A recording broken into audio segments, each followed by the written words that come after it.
Friday.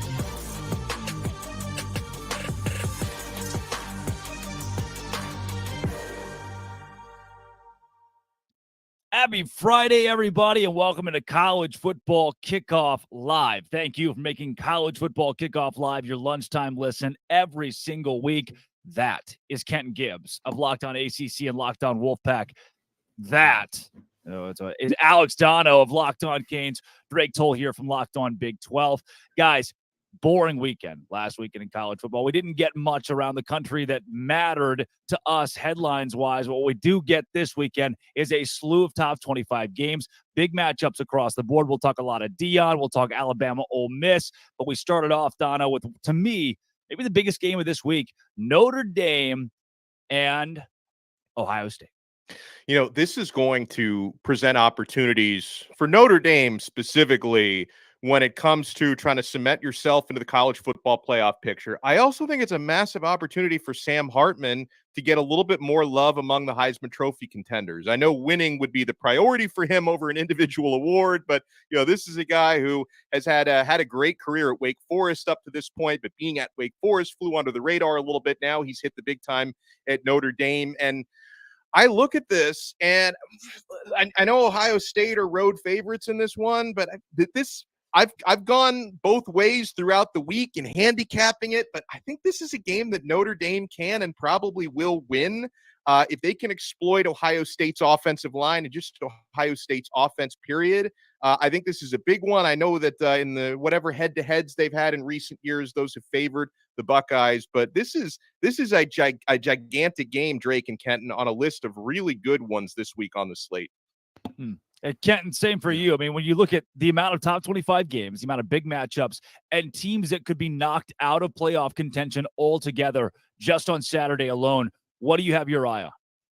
You know, it's hard to look away from this Notre Dame-Ohio State game for so many reasons. This is going to be a big game for me because my bold prediction to start the year off was what? Notre Dame was going to be closer to the playoff than Georgia. This game is either going to go a long way in making me a GOAT or making me a dunce. One or the other. I'm walking out of this thing either doing my best or putting my little pointy hat on. I'm not sure which one I got yet, but this game is going to be big time because, I mean, more or less, this is going to be a playoff eliminator for at least one of these teams. Yeah. As far as Ohio State goes, they could run the table after this and get in, but for Notre Dame, there's no way. Unless they absolutely dominate, and I mean crush everybody in front of them by 2 to 3 touchdowns a game, I really don't see a way for them to sneak back into the playoff conversation with a loss here, especially a loss at home, especially if it isn't like a close last-minute fluke type of thing. Yeah. Well, guys, before we get into the Colorado conversation with Locked On Buffs host Kevin Borba, I do want to get into a bit of this whole big hit, late hit, Travis Hunter, death threats. What a wild deal this week across the landscape. Dono, where do we start with a kid who makes a hit that 30 years ago was part of the game, and today we've established, rightfully so, that shouldn't happen, and now him and his family are under huge fire? It's sad. And listen, obviously with not only the attention that's been on Colorado, but the attention on Travis Hunter, who's been, you know, a Heisman candidate and one of the best players in the country, that's only going to make the conversation louder, because had it been a different person getting hit and a different team, I don't think anyone is, you know, making death threat, which is just inexcusable. 100%. And listen, it was an illegal hit, should have been ejected, late hit. So there should be some kind of repercussion for it. But, you know, anyone who's talking about wanting to take a young man's scholarship away, and any just awful human being who's, you know, making even if, you know, the threats are maybe not substantive, it's disgusting to make death threats towards anyone in their family, made a mistake. Like and it's a dangerous game. It's a bang game. Hit, illegal, late. It is what it is. This stuff happens. Football is a very violent game. So at a certain point, you just have to say, unfortunately, in this sport that we love so much, these things happen sometimes. We've got to move on with our lives at some point. Isn't that what Travis Hunter said? I mean, he came out in his and onesie Deion as well on his live stream in a onesie. Ken, I don't know if you've seen these, but he does. I guess he does a live podcast every week after these games, and he said, look, football is a violent sport. It seems like Travis Hunter even is at this point has forgiven every party involved. Absolutely. And like Dono said, grown men, kids, young teenagers, young men, doesn't matter. Death threats to anybody, whether they be 45 or 4, is ridiculous. This young man has done nothing to warrant that and deserve that. That is going too far. The scholarship thing is going too far. However, I do think that there needed to be a conversation about an ejection happening, because 100%. so many ejections for targeting over the years where guys were literally just playing football now, and there's an ejection. And here we have a case where the ball is clearly has already hit the ground. It is not catchable by any means, and you go and light a dude up. I think that there is a very good conversation to be had there about ejections, but all of this extra stuff beyond football, what are we doing? At the end of the day, this is a multi-billion-dollar game. Not going to deny that. This is a game that some of us have spent too many dollars and much too much time on FanDuel about. And toes. You know, and not just the folks who the bookie had to come to their door. Hey, pay up, buddy. Some of us have given up toes voluntarily for this thing. But it's a children's game at the end of it. Like, let's stop this. Your job isn't going to stop. Your bills aren't going to stop being due. Your car note, mortgage, rent is not going to stop being due because Blackburn didn't take the hit on Travis Hunter. So because he did, you shouldn't do anything to put all that stuff in jeopardy as well. Come on, knock it off. Grow up. I think what Kenton Gibbs is saying is touch grass. Kind of a really good way to just touch grass, guys. It's again a kid's game. Kenton, you hit it, and I want to know Kevin Borba's thoughts on this. He's got a big game this week. That's Locked On Buffs between Oregon and Colorado. We'll talk all of that as Kevin Borba joins the show.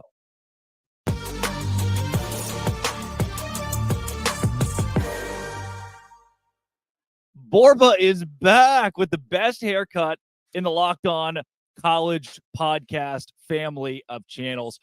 Borba, Travis Hunter takes a cheap shot. He's out for a few weeks now. Obviously, he's a key cog, especially going into a big game like Oregon. What do you make really of this entire situation?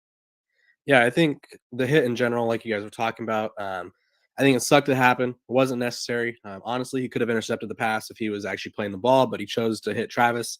Not to defend the hit, but I think it was just kind of one of those rivalry things where it was like, I'm going to hit Travis Hunter right now, send a message. Don't think he meant to hurt him. Don't think he deserves death threats, and probably should have made a play on the ball rather than doing that. But with the game itself, losing Travis hurts the defense way more than it hurts the offense. It's not to say that he's not helpful on offense. It's just on offense, they have 3 or 4 wide receivers that have been making plays for them. Jimmy Horn and Xavier Weaver have been electric. They're like 1 and 3 in the country in catches. So they're going to be okay on offense. It's the defense where I'd be worried. They have a couple guys banged up. They have guys that came in and didn't play as well as you would hope when Travis went down. So they're going to have a committee of guys to try to fill in for Travis, and it's going to be interesting. You know, one of the things that has been a revolving theme here, which I wholeheartedly agree with, is last week's game, you go into it with the respectability politics of take your hat and your glasses off when you're talking to an adult, and then by a team who has 10 personal fouls in the game. What do you make of that? Because I'm a firm believer in everything that you see on the field is coached or allowed. And I personally am under the mindset that Jay Norvell did a terrible job of coaching or allowing that in that game. But what say you on? Yeah, I think the whole Jay Norvell thing is kind of corny. I don't know why he felt the need to call out Coach Prime and his son. I don't think I've seen many pictures of Coach Prime without sunglasses. Like, you Google him, and even in college, when he got drafted, he had the sunglasses and the Jerry curl. Like, he's always had sunglasses. Ever since he's been to Colorado, he's had a cowboy hat now. That's kind of his new thing. And so it just felt like a reach. It felt like a cry for attention. As the only child myself, I'm well aware of what a cry for attention is. But like, it just wasn't necessary. And so I think when you talk about the penalties and stuff, I think it was just them kind of being on a stage that they weren't expecting or ready for. So I think they kind of just weren't prepared for. And so, like you said, it kind of is on Jay Norvell to prepare them for that moment. And they obviously were more worried about the environment than the game itself. I think that's the best way to put it, just because if you allow that to happen in a game that's kind of your Super Bowl, then you're going to take yourself out of the game, because realistically they should have won the game. They were up by 11 points They allowed a 98-yard drive with a minute and a half left, and that's kind of on you. So a lot of discipline issues over there in Fort Collins. Borba, I'd love your perspective on all the buzz around Colorado football, because you're closer to the program than the rest of us. But at the same time, Coach Prime and Colorado have been arguably the biggest story in sports the last few weeks. All the ESPN shows and the debate shows, they tend to lead off on Coach Prime every single day. And, it's interesting to me as a Miami guy, seeing all, the Miami alums on the Colorado sidelines. I mean, can you get some of your guys? Can you get Mason Crosby and like Bobby Pesavento and Eric Bieniemy out at some games? But it's like, this is such a big story, Colorado football. It seems to be kind of transcending the sports world right now. Yeah, and they've had Michael Westbrook out there and guys like that too. So they've had some guys because they made sure to talk about the past culture and stuff like that. But no, I've been saying that I think Colorado's at the forefront of college football and just sports in general, excuse me. And I also think that this is the most popular college football has ever been. If you look at it throughout history, I think maybe USC with Reggie Bush was the pinnacle, maybe Miami when they were winning. But I've been saying this. I have people in my family, my girlfriend's family, people I haven't talked to since high school reaching out to me because they know I cover Colorado for Locked On and Athlon. And they're like, what is this about Deion Sanders? Like, why is he so popular? Like, I have random people I don't talk to asking me about Colorado football. And it's like the popularity of college football is at an all-time high because of him. They got 9 million viewers for a game against Colorado State where they were favored by 20. Or even the week prior, they were Texas, Alabama got 8.8. So more people cared about Colorado State than they did Texas, Alabama. And that was a top 15 matchup. So he's kind of changed college football. He's making it cool. On the sidelines, they had Offset, they had The Rock, they had Master P was there. Chauncey Billups and Kyle Lowry were there, which might have been tampering. I don't know. But they were there in the box. Like, there were so many famous people. It'd probably be easier to name who wasn't there. It's just because they're so interested in what he's doing. Orba, when we look at Oregon this week, this Ducks team, 21-point favorites, and we've talked about that. Bo Nix. Is there a way? I mean, I told you there's no way TCU and Colorado is a game. I thought that this would be a blowout. The Horned Frogs would take it away in a landslide. And now this week, a lot of the talking heads are saying the same thing. Where do you sit with Oregon?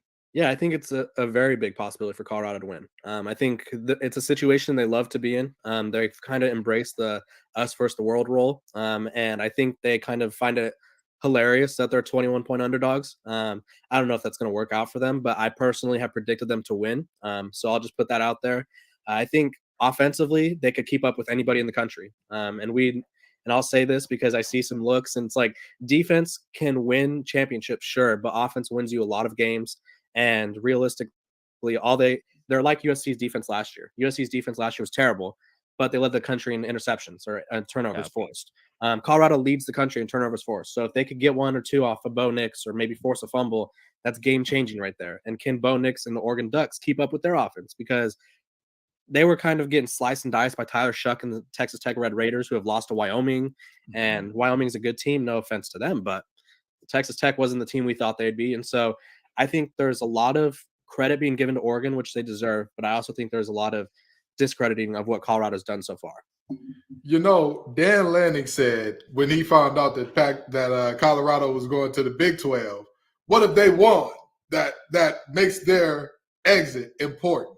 Right. And I believe I don't know too much about Coach Prime. I ain't gonna pretend to know everything about him, but I believe that he made the game what? Personal. Yeah. Personal. It's personal, baby. He did. It's personal. Do you believe in this Buffs team to pull this one off? In your prediction, I know it's going to be biased. I don't care. I want to hear it from Board, but do you believe that this Buffs team pulls off the upset? It's not biased. It's just honestly watching this team play. It's like they always find a way. Shedeur Sanders reminds me of Bryce Young from last year, where when he has the ball, I'm like, he's probably going to score right now. Like he just has that vibe to him. Yeah. And then the thing about Dan Lanning is like, what he said, was it wrong? No. Like, has Colorado done anything? No. But would I have said it with Deion Sanders and like his cult like following that kind of turn literally everything into something? No, I wouldn't, because now Oregon has a bigger target on their back. I think they already had a target on their back, and I think Colorado could win. It's kind of like the same situation we've been dealing with this whole time, and so I'm just going on the other side now because I've doubted them twice now. So I'm like, I'm just gonna flip the script and be like, you know what, I think they could win because offensively they have stars. Defensively, they could force turnovers, and while they can't really stop people, if you get a pick or a pick six like they did last week, that could be a game changer. And then their coaching staff are phenomenal at in-game adjustments for the most part. Their offensive coordinator we've seen him twice be silenced for a quarter and then put up like 400 yards of offense in the ensuing 3 quarters. And then defensively, they need a lot of work there, but I think they're getting more guys back from injury, and so that'll help as well. More transfers to learn, guys. Kevin Borba, your team is undefeated and a contender and has the biggest game of the week. Thanks for joining Locked On College Football Kickoff Live. Thanks for having me, guys.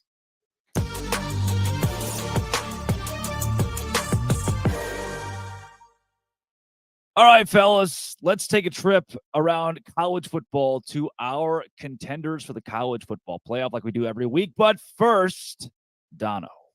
Well, first, we have to check out LinkedIn Jobs. You're a small business owner. These days, every new potential hire can feel like a high-stakes wager for your business. You want to be 100% certain that you have access to the best qualified candidates, and that's why you have to check out LinkedIn Jobs. LinkedIn Jobs helps you find the right people for your team faster and for free. You add your job and the purple hashtag hiring frame to your LinkedIn profile to spread the word that you're hiring. Folks, people will see it. I've gotten jobs through LinkedIn Jobs before. Simple tools like screening questions make it easy to focus on candidates with just the right skills and experience so that you can quickly prioritize who you'd like to interview and hire. LinkedIn Jobs helps you find the qualified candidates you want to talk to faster. So post your job for free at linkedin.com/lockedoncollege. That's linkedin.com/lockedoncollege to post your job for free. Terms and conditions apply. Guys, through now a few weeks, the public has eliminated Alabama, Tennessee, and Clemson from the college football playoff picture. But who is still in that picture, at least for now? The Notre Dame Fighting Irish can be in the mix. The road to the college football playoff begins tomorrow as they face Ohio State and the Buckeyes. What is the path to the playoff, with or without a win for the Irish this week? It's time for this week's Playoff Hopeful.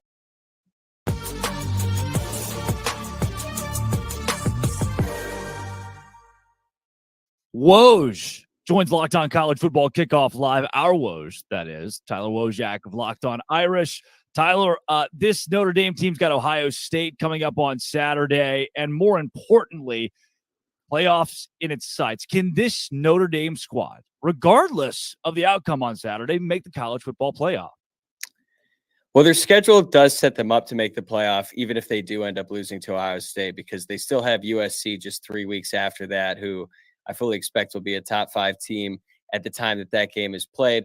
Not to mention Clemson later on in the year. I know that Clemson right now, stock isn't too high on them. But if they turn things around and Notre Dame goes 11-1 with a loss to Ohio State, then yeah, I think they're definitely capable of being a playoff team. And I haven't even mentioned the possibility that they beat Ohio State. And I think that's definitely a possibility as well.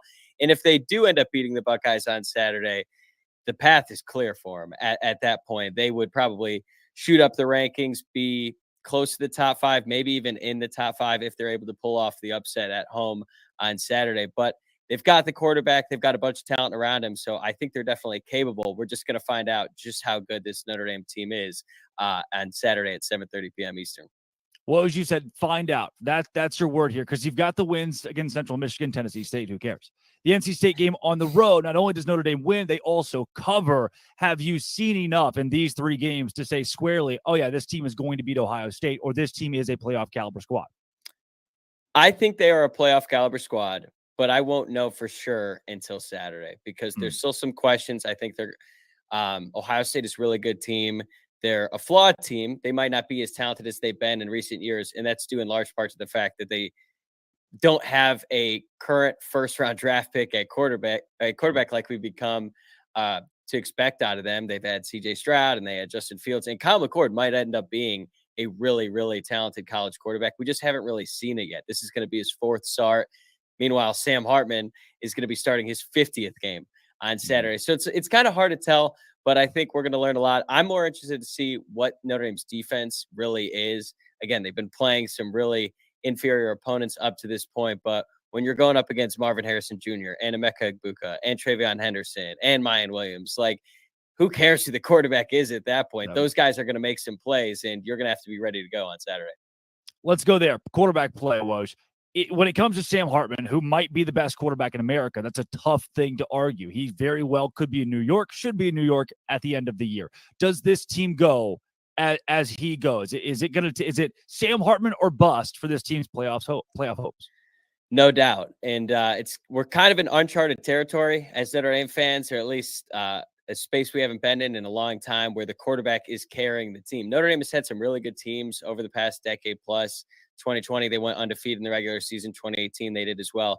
Both seasons, they had Ian Book as their starting quarterback. And look, I love Ian Book. He's a gamer, all-time winningest quarterback in Notre Dame history. But they weren't winning games the majority of the time because of Ian Book, whereas now they're winning games because of Sam Hartman. He elevates everyone on the offense, and I would say the entire team. Like, I feel like the defense plays differently. The coaching staff is a lot more aggressive. There was a period where they went 3 straight weeks converting on 2-minute drills at the end of the first half. They haven't had to do it at the end of the game yet because they've had such big leads in all of these wins. But you could see Marcus Freeman using his timeouts at the end of the first half when the defense is still on the field because he wants the ball back to give Sam Hartman a chance to drive down the field. And every time he's had a chance to do that at the end of the half, he has. So he really elevates everyone around him. And it's really exciting to see because I feel like most of the time when Notre Dame has made it to the playoff, they were missing that one key piece, and that's the quarterback. And they're not missing it anymore. Taking Sam Hartman out of the equation, though I know we just said we can't. Who is it that America doesn't know that's going to be the secret tool for Notre Dame's success down the road?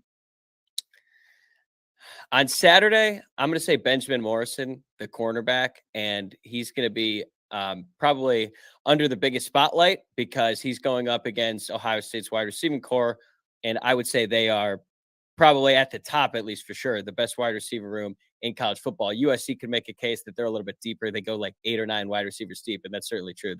They have a stacked receiver room as well. But when you're going up against Harrison Jr.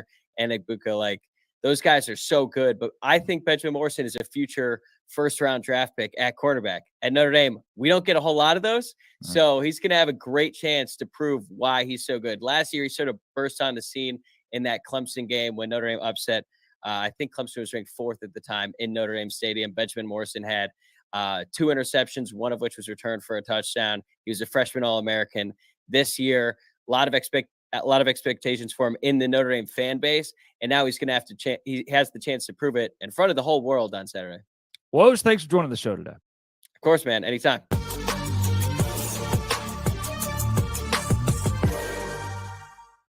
That was Tyler Woj of Locked On Irish, guys. To you, Kenton, any shot that Notre Dame makes the cut? We always talk about it. Oh, this is Notre Dame's year. They kind of have that Texas moxie to them.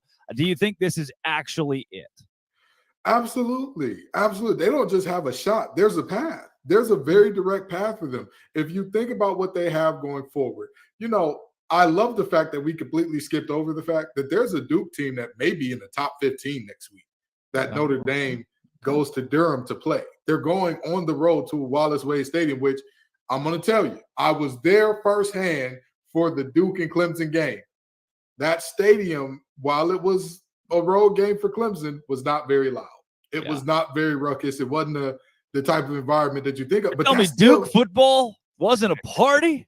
But it's still a road win if they can get it. If they can get it. And then you look at the USC game.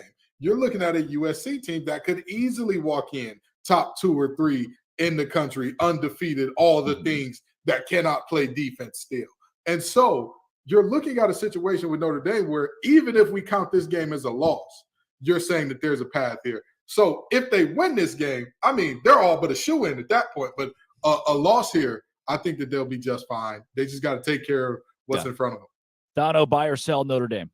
Buy, which as a Miami guy, pains me to say that because the history runs pretty deep there. And, as far as their path to the playoff, I agree with Kenton completely because not only does Notre Dame have the high-profile type of schedule where they could potentially be top 4 even if they lose one game, and if it's not Ohio State, who I think they will beat on Saturday, USC, you can take your pick on who they might lose to this year. They can still get in because they're also one of the most visible programs in the country when it comes to television exposure. That plays in Notre Dame's favor. And this game is a huge opportunity for them against Ohio State because even though, Notre Dame has had a couple of cameos in recent years in the college football playoff, they haven't had success the way Ohio State has. That's been in their DNA. They've been one of the more consistently successful teams in the CFP era. They've also consistently had first-round quarterbacks, and they maybe don't have one of those this year to the Buckeyes, but still, Notre Dame is kind of fighting against their DNA this week, but I think they have the quarterback because I'm taking Hartman over McCord. And I also think Notre Dame is going to have an advantage, like Kenton talked about, being in their home stadium. That's a tough road game. And McCord's first road trip against Indiana didn't go all that smoothly for him. No. So I think the Fighting Irish can pull it off. Obviously, matching up against Ohio State's just revolving door of future first-round wide receivers is going to be the most difficult matchup here. But I think they can put pressure against Ohio State's offensive line. I don't necessarily think this is going to be a beautiful, high-scoring type of game, but I think it's going to be a Notre Dame dub. 3-point underdogs at home. I think they cover and win.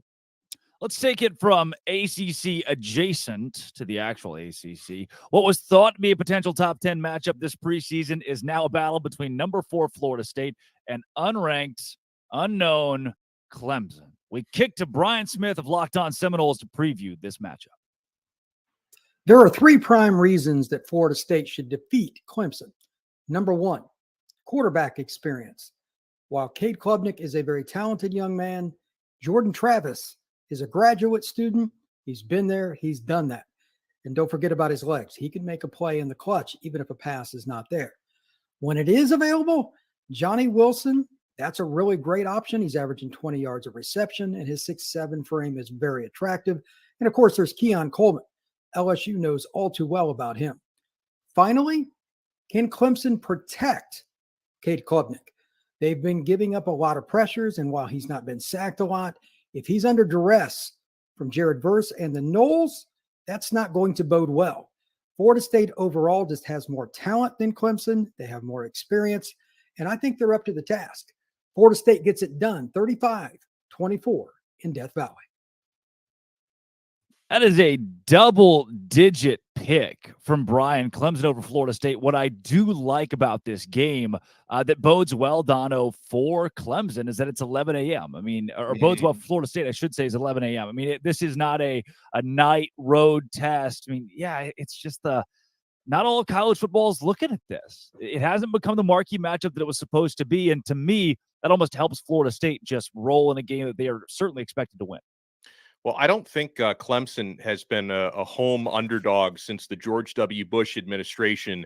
And I wasn't even alive for that, Dono. And they've also, oh my gosh. And they also hold, I think, 7 consecutive wins head-to-head against Florida State. But Clemson's not winning this game. Florida State are the rightful road favorites here. I just don't see Clemson being able to score enough to hang with them. And I thought that Brian hit the nail on the head when he talked about the talent discrepancy a couple years ago. You didn't think you'd be saying that, against Clemson with a talent discrepancy, but they haven't adapted to the transfer portal. Dabo hasn't the way that Mike Norvell clearly has. They've had a good mix at FSU of organic recruiting, but really just a boost when it comes to what they've done in the transfer portal. And, people may have reservations about Florida State. I like to buy low on teams because, yes, they labored to beat Boston College on the road last week. But a couple things on that, guys. When you've got Clemson the following weekend on the road, that BC game, it can be a look-ahead game, and it's also really tough to win at Boston College, especially for the annual red bandana game, which is what Florida State was going up against. So they survived their letdown game last week. This is not going to be a letdown game for Keon Coleman and for Johnny Wilson. And obviously something I'm looking for is Jordan Travis 100% healthy? Because he did get banged up and missed a couple of series with a shoulder last week. He's going to start, but is he limited in any way, shape, or form? We'll find out. But I think Florida State wins this game comfortably. Yeah, when I look at the Boston College game you mentioned, it seems like every big team has that one game on their schedule. Georgia, Missouri last year, where Georgia just escapes Columbia with a win against a middling Missouri team. Kenton, for you, when I look at this, I think, all right, yeah, Florida State wins for sure. They cover 2. Did they win by double digits, though? That's where I think I hang up. Yeah, I agree. The hang up is right there. I don't think that this Florida State team knows how to get it done that well. with all due respect, if What about the Brian LSU Kelly- game? Hold if on. Brian- here. and let me Yeah. finish that out now. If Brian Kelly did not piss down his leg in a way that I have never seen from a head coach that's getting paid millions of dollars, my brother in Christ, you have a receiver that is giving the fade signal back to back to back on your corner, and he's dunking on him. It's not like he's giving the fade ball and it's incompletion. He is completing these passes, and you stay in single high coverage for what reason, Mr. Kelly? Please, I elaborate. They're not running the ball well, and you say, it's okay. We need the extra body down there. We're not going too high. That just is too much like right. So with that being said, I think that their talent carries them most of the way.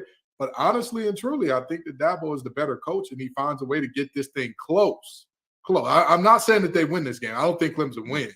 But I think they find a way to keep this one close against a much more talented Florida State team that, you talk about the portal.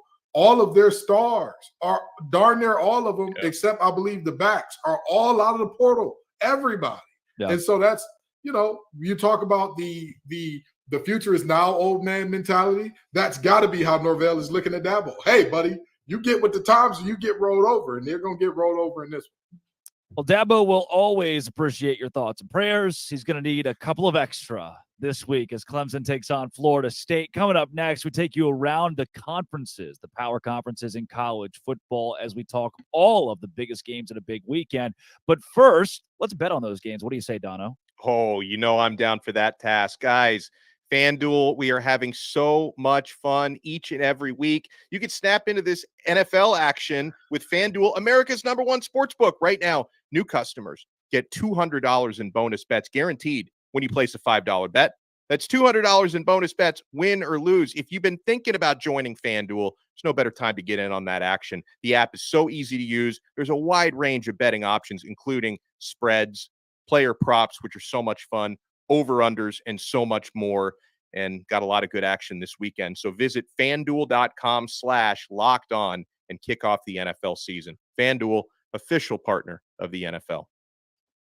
Well, guys, this is the week we've been waiting for. It is finally conference season and so many big games to kick that off. And ranked versus ranked as well. How do we keep up? We go around the country. In part one of our Conference Confidential, kicking us off, as always, is Craig Sheeman from Locked On Big Ten.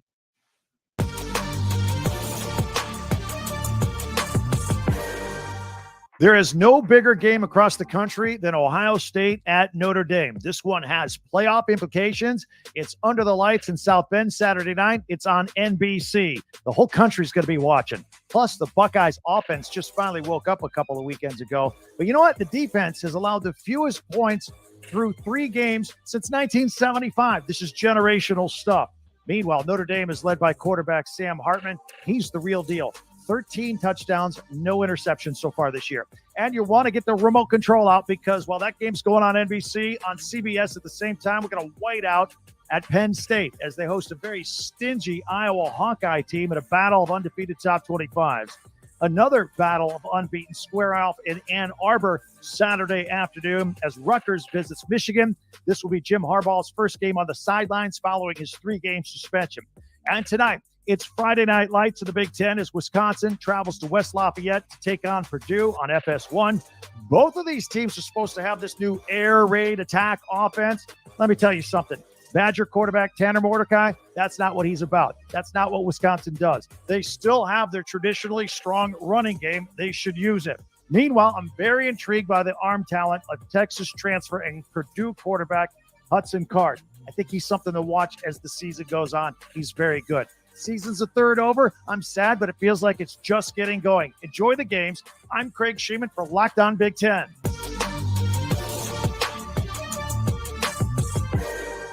Week 4 in the Pac-12 is loaded with a trio of top 25 matchups, and Colorado is not the biggest one, though it certainly is an exciting one. Spencer McLaughlin here for Locked On Pac-12. Oregon State and Washington State are playing what some are dubbing the first ever Pac-2 championship game in Pullman this week, a battle of top 25 undefeated football teams to begin conference play, a tone setter really for both of them. Oregon State looking to solidify their case as a Pac-12 contender, Washington State looking to squarely put themselves into that discussion. And make no mistake about it, a win over Oregon State would do just that. The Beavers are a good football team, and the Cougs at home in front of what should be a rockin' Martin Stadium are going to do their best to get that win, go to 4-0, move up the rankings, and get their highest rankings since 2008. If they are moved up the way that they should be, if they're able to win the football game. Colorado travels to Oregon. They're 21-point underdogs. Where have we seen that before? It always makes it interesting, and it always is with Coach Prime. UCLA also travels to Utah to take on the Utes. Looks like Cam Rising might play for the first time in 2023. But for Oregon State and Washington State, it's about which quarterback plays better, Cam Ward or DJ Uiagalelei. Both guys at their peak are really good quarterbacks who are productive and lead their offenses in a really, really solid fashion. But at their worst, they're guys who are completing a low percentage of passes and turning the football over, putting it in harm's way, and that can really stifle things offensively. I think Cam Ward has to play better than DJ Uiagalelei in this game for the Cougars to get the win, because I trust Oregon State's run game more than Washington State's. But this is a battle of two solid defenses who are going to be playing a game that feels like it's about more than just football, and that's because it is. 3 top 25 matchups, 6 games overall this week in the Pac-12. Going to be really, really fun to see how things shake out.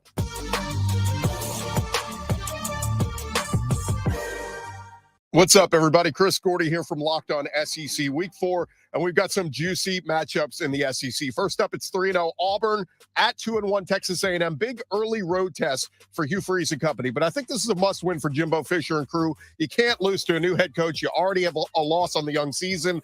I like A&M at home to cover the 8 points. I like Spencer Rattler in South Carolina to cover the 6 points at home against Mississippi State. I like LSU to beat Arkansas at home, but not to cover the 17.5 points. That's too many. And the big one, it's Ole Miss at Alabama. It's Luke Skywalker versus Obi-Wan Kenobi, but Obi-Wan's team is struggling. Alabama going back to Jalen Milroe at quarterback, not looking great. Bama only a 6.5 point favorite. But with all Lane Kiffin has going for him, Jackson Dart playing extremely well, Pete Golding running that defense. If Kiffin can't beat Saban here, he may never get it done. Give me Ole Miss and the points and the Rebels in the upset of the Evil Empire, Alabama. For more, check us out at Locked On SEC.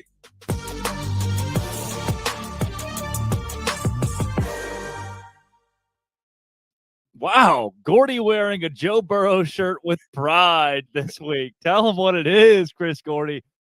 Guys, plenty of huge games to talk about in college football, but I want to hone in on some individual programs now with our boom and bust this week. Kenton Gibbs, we will start with you. Who is your boom team as of Friday, September 22nd?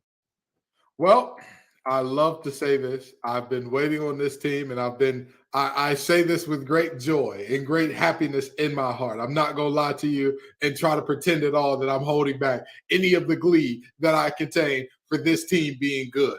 I am ready. I have wanted to do this for some time. Penn State is my boom team. And they're my boom team. They are going to look like the real deal. And I'm going to tell you right now, this is a team that is so complete. They play offense in the Big Ten. You heard it. You heard it right.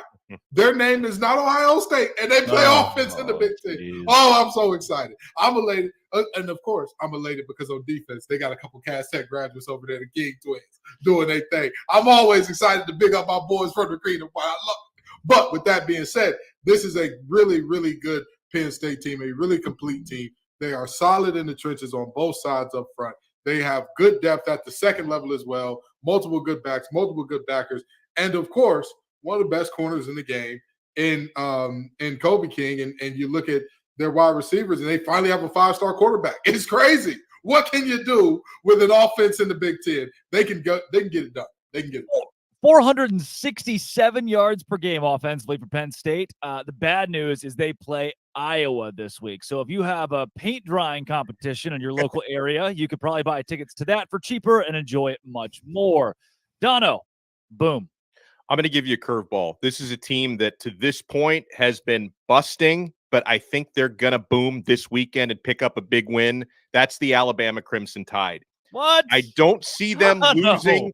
I don't see them losing 2 straight at Bryant-Denny Stadium. and I think they're going to have success on the ground this week. Ole Miss, below average rushing defense to this point.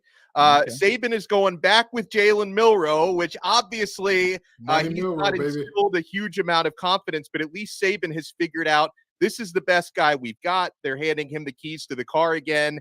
And I'm telling you, Alabama is going to win this game. And for at least 1 week, they're going to silence some of their doubters because I think Ole Miss is going to be vulnerable. So they haven't been booming to this point. They put up 17 points against USF. They lost by 10 to Texas at home. But I think this is the week that Bama starts to figure things out, and they're going to boom this week. Dono just said they put up 17 points against USF and lost to Texas, and they're my boom this week with confidence. They're going to boom. They're going to boom, Drake. They haven't been booming. They're going to boom this week. This is a sneaky boom for Alex Dono with Alabama. Mine, guys, same thing. I've been waiting for this team to kind of get the marquee win. Can they prove against a good squad that they're a legitimate force in college football? They went on the road in the SEC and got a night win, coming back twice from multi-score deficits. It's the BYU Cougars. They have been a massive boom in a Big 12. It's been a massive bust. This conference has not been good. BYU has been good. The big reason why Keaton Slovis is not USC Keaton Slovis. He's not Pitt Keaton Slovis. He is BYU Keaton Slovis. He has fit the offense perfectly. While some of the throws he makes, you think, aha, that's Keaton Slovis. Other throws he makes, you think, hey, that's Keaton Slovis. Makes sense, guys. You've seen him in the ACC. He has done really well for BYU. Their defense has stepped up in an insane way. Only allowed 16 points in the first 2 weeks against Cupcake, so they took care of business. 31 to Arkansas, but they got enough. They got it done against KJ Jefferson, one of the most electric quarterbacks in the country. Road win, SEC, big time for the Big 12. BYU is a boom. Now the bus. We'll pitch it back to you, Dono. Who busts this week for you? Oh, my goodness. Colorado is going to bust this week, guys. Deion's watching right now, by the way, Dono. Deion's watching. Personal because of Dono. I waited for Borba to be out of the studio. Colorado is going to bust this week.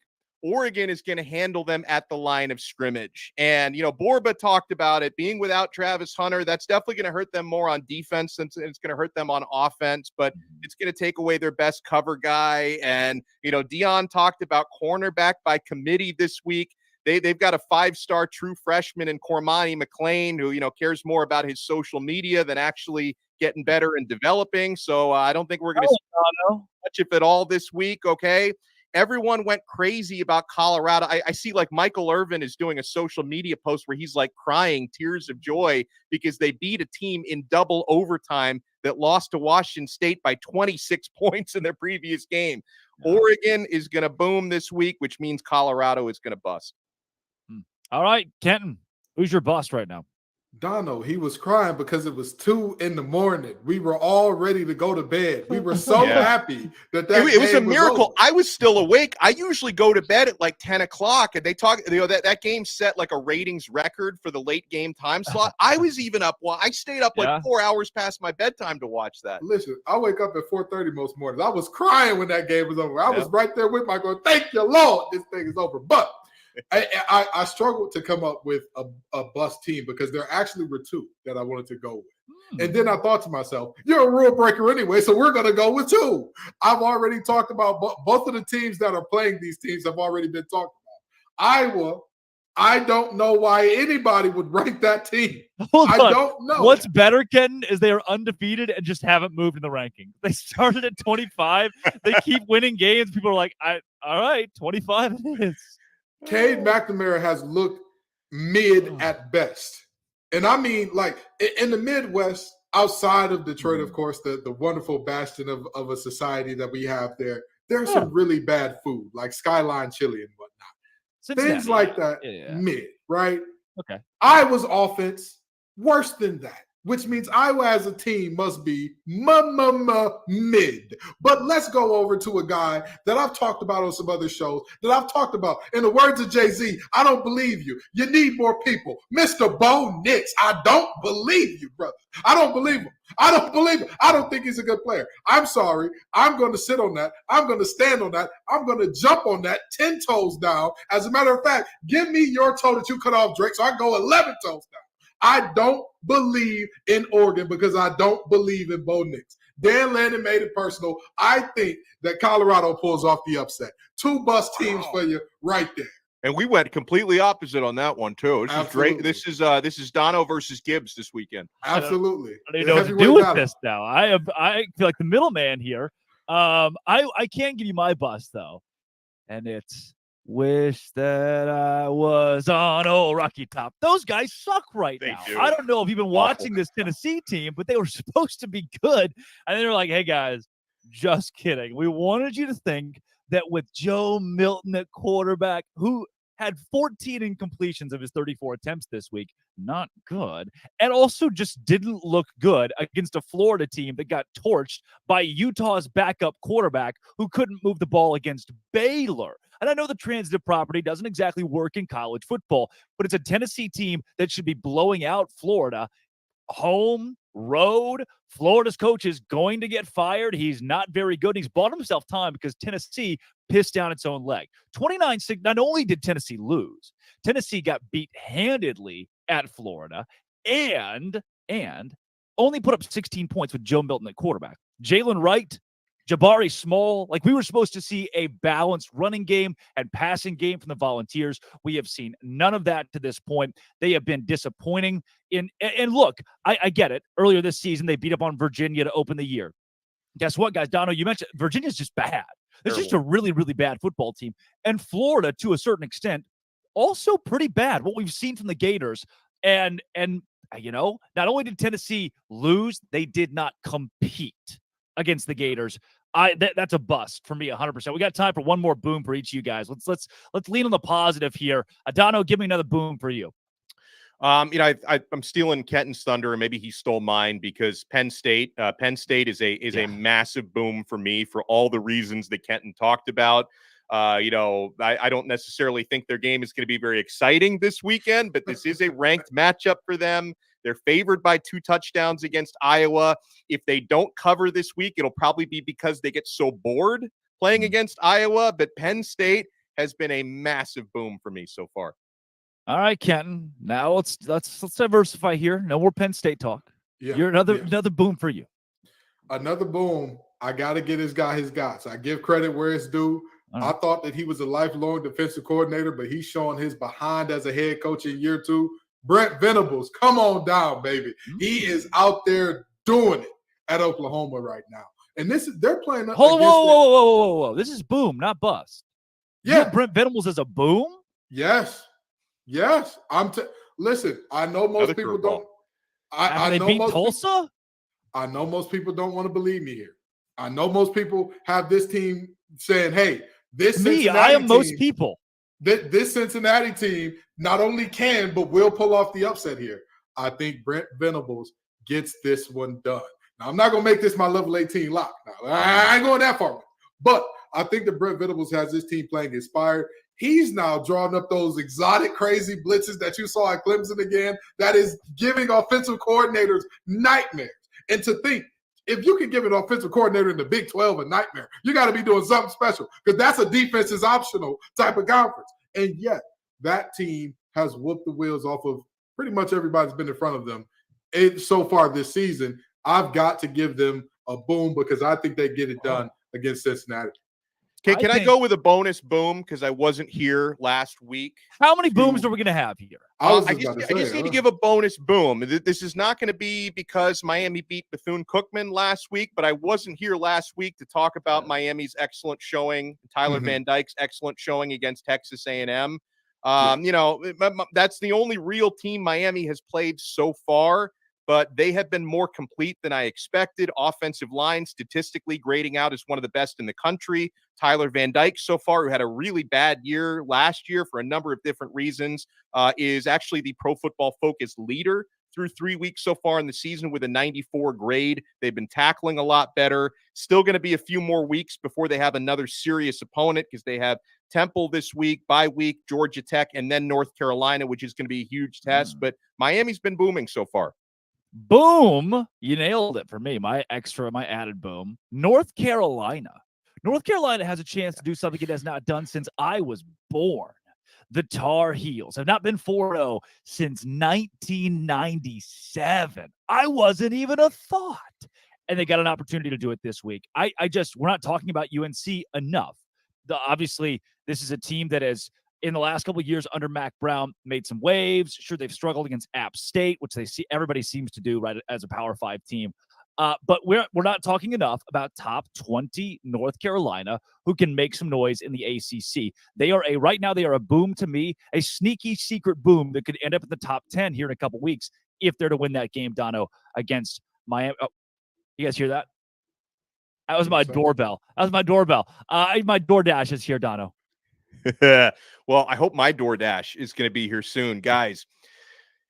Missing that syrup on your pancakes, or maybe you just ran out of your favorite coffee creamer? With DoorDash grocery delivery, you can get what you want right when you need it, folks. You've trusted DoorDash to deliver your restaurant favorites. Now you can get grocery delivery that actually delivers too. With thousands of grocery stores to choose from, you'll find the best in your neighborhood and boost your local economy with each and every order. And if you want even more value, you can save on all your grocery and restaurant favorites with a $0 delivery fee on all eligible orders with a Dash Pass membership.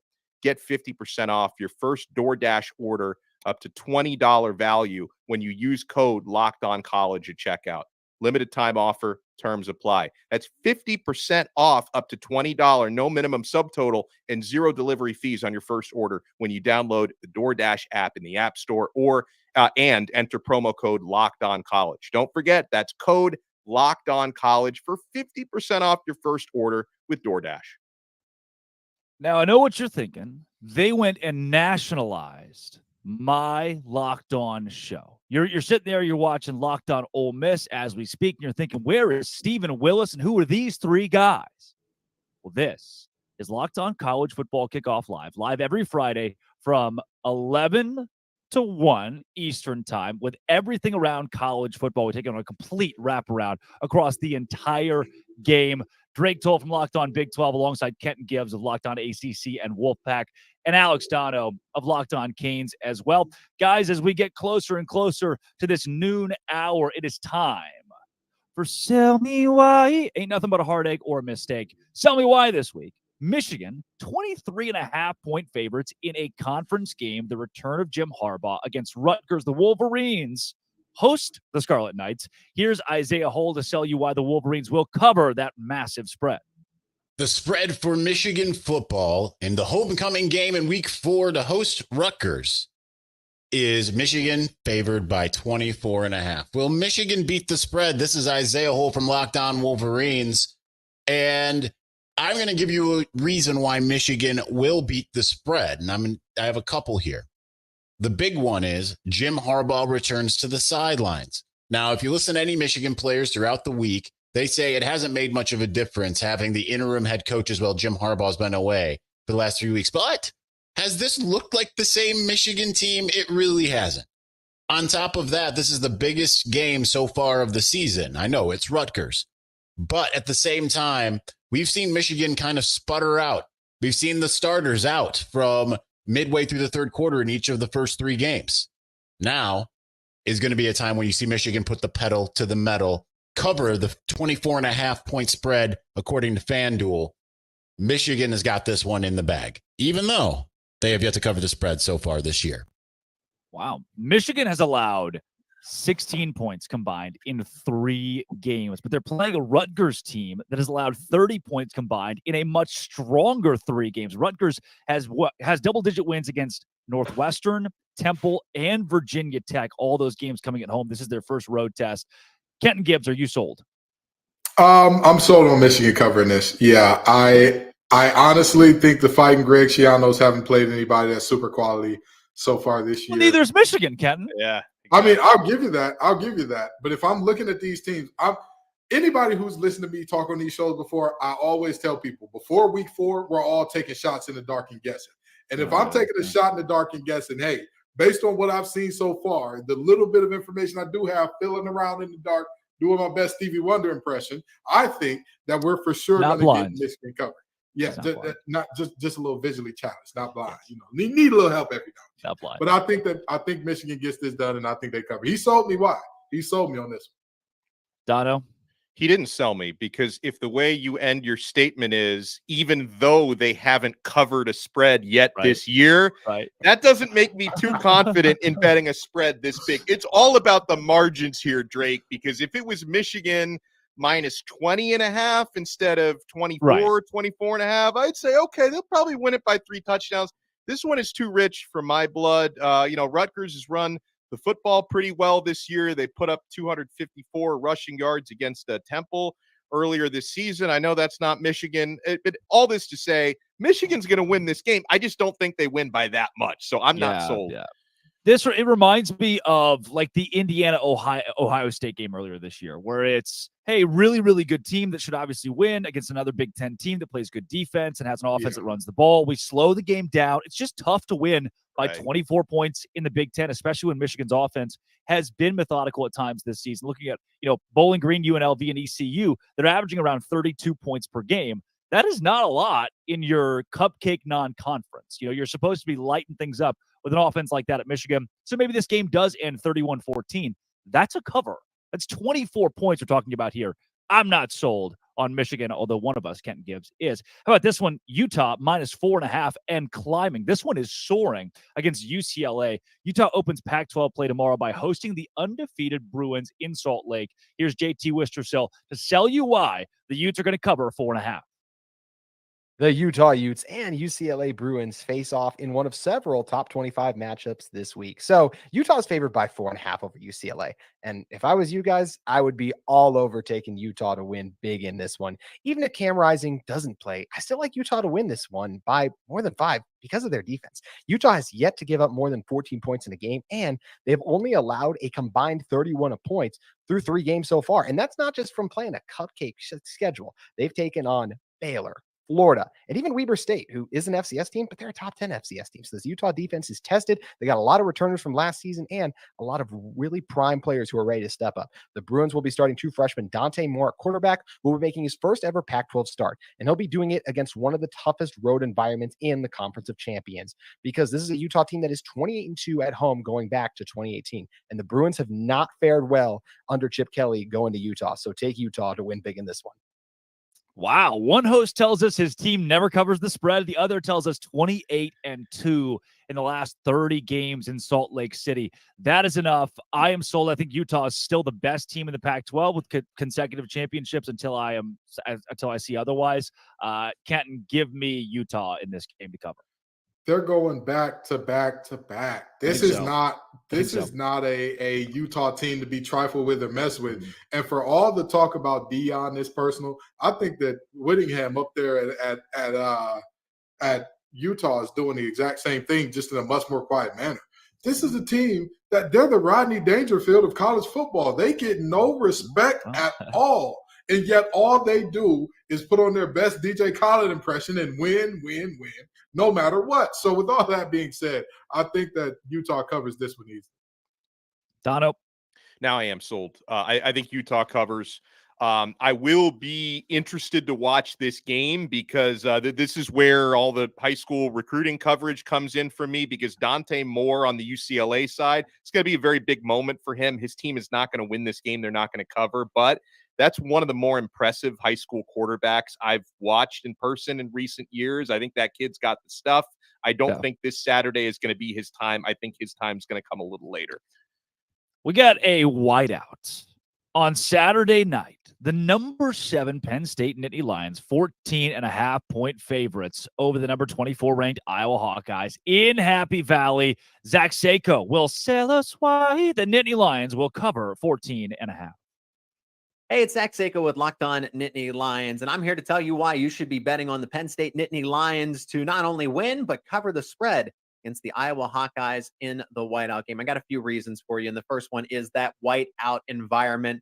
Whiteout conditions in Beaver Stadium in Happy Valley, Saturday, September 23rd. When you have a whiteout game for Penn State, it's already a 7-point, 10-point advantage in favor of the Nittany Lions, so you give them an automatic 10 points to start when it is the whiteout game when it comes to the spread. And we know that this one is 14 against the Hawkeyes. The second reason here is revenge. Penn State has a lot of revenge on the mind here. As back in 2021, when Penn State and Iowa were top 5, they met out in Kinnick Stadium. Penn State should have won that game, lost Sean Clifford. They were up by double digits. The injury to Sean Clifford just derailed everything. And then they lost the game, and everyone was saying, all the Iowa Hawkeye fans and coaches too were saying that Penn State players were faking injuries. Not cool. James Franklin's definitely going to remember that. And the third reason is Penn State's just significantly better going into this game. The roster is intact. Iowa Hawkeyes are facing some injury concerns. They're going to be without their leading wide receiver and Luke Lachey. He's also their number 1 tight end. They're going to be missing their 2 running backs, their first and second string running back. They got to go down to 3rd on the depth chart. And a defense that is going to be feisty. They're going to blitz a Cade McNamara, who's not very mobile. Those are my 3 main reasons why Penn State gets it done. They win, they cover the 14, and it's going to be a fun whiteout, at least for Penn State fans. Anyway, subscribe to Locked On and Nittany Lions for more Penn State football content. Me. Penn State beat Illinois 30-13. That is not covering against an Illinois team that's not near as good as Iowa. And in the Big Ten, again, it's tough to win these games by more than a couple scores. 24-14, 27-14. Once again, I am not sold on the Nittany Lions despite a whiteout. Let's take it to Dono. If Penn State wins by more than 14.5, I wouldn't be surprised, but I'm not putting my money on this one, guys. This is a good abstain, right? This is a good abstain. This is a good abstain. It's like if they win by 3-4 times, would it surprise me? No. Am I willing to put my hard-earned money on it? No. Now, why I would lean to, Penn State winning this game by close to that number is, he talked about all the injuries on Iowa's offense. I just don't think Iowa's going to be able to score consistently. But then at the same time, with that zone defense they play, I think they're going to keep everything in front of them, and maybe the chunk plays won't be there for Penn State. So I could see this one being a little bit in the muck, so to speak, and not being that high scoring of a game. So all this to say, I'm not sold. I'm going to say this, and I know some people are going to look at me and say, Kenny, you're talking out both sides of your mouth. You're reneging. I think he's selling us a lemon here. Yes, Penn State is my boom team.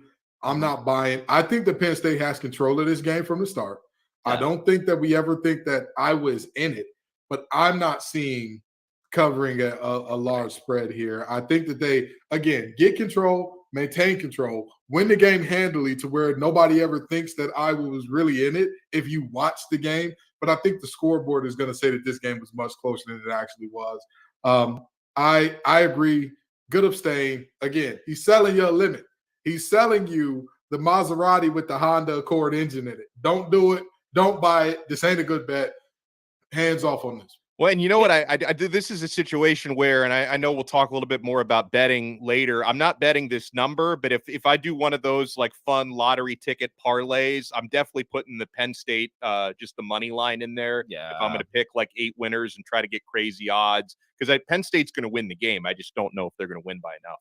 Right. Well, you think about this again, Big Ten. This is a Penn State's in control 24-7 late in the fourth quarter. Iowa puts up a garbage time touchdown, and the score looks much closer than the way Penn State actually dominates. Or even, again, 27-14 is not a cover in this scenario. That's why I can't be sold. I can be sold, though, on Ole Miss to at least give Alabama a run for its money, and whoever runs out at quarterback for the Crimson Tide. Let's go with Locked On Ole Miss to preview this game.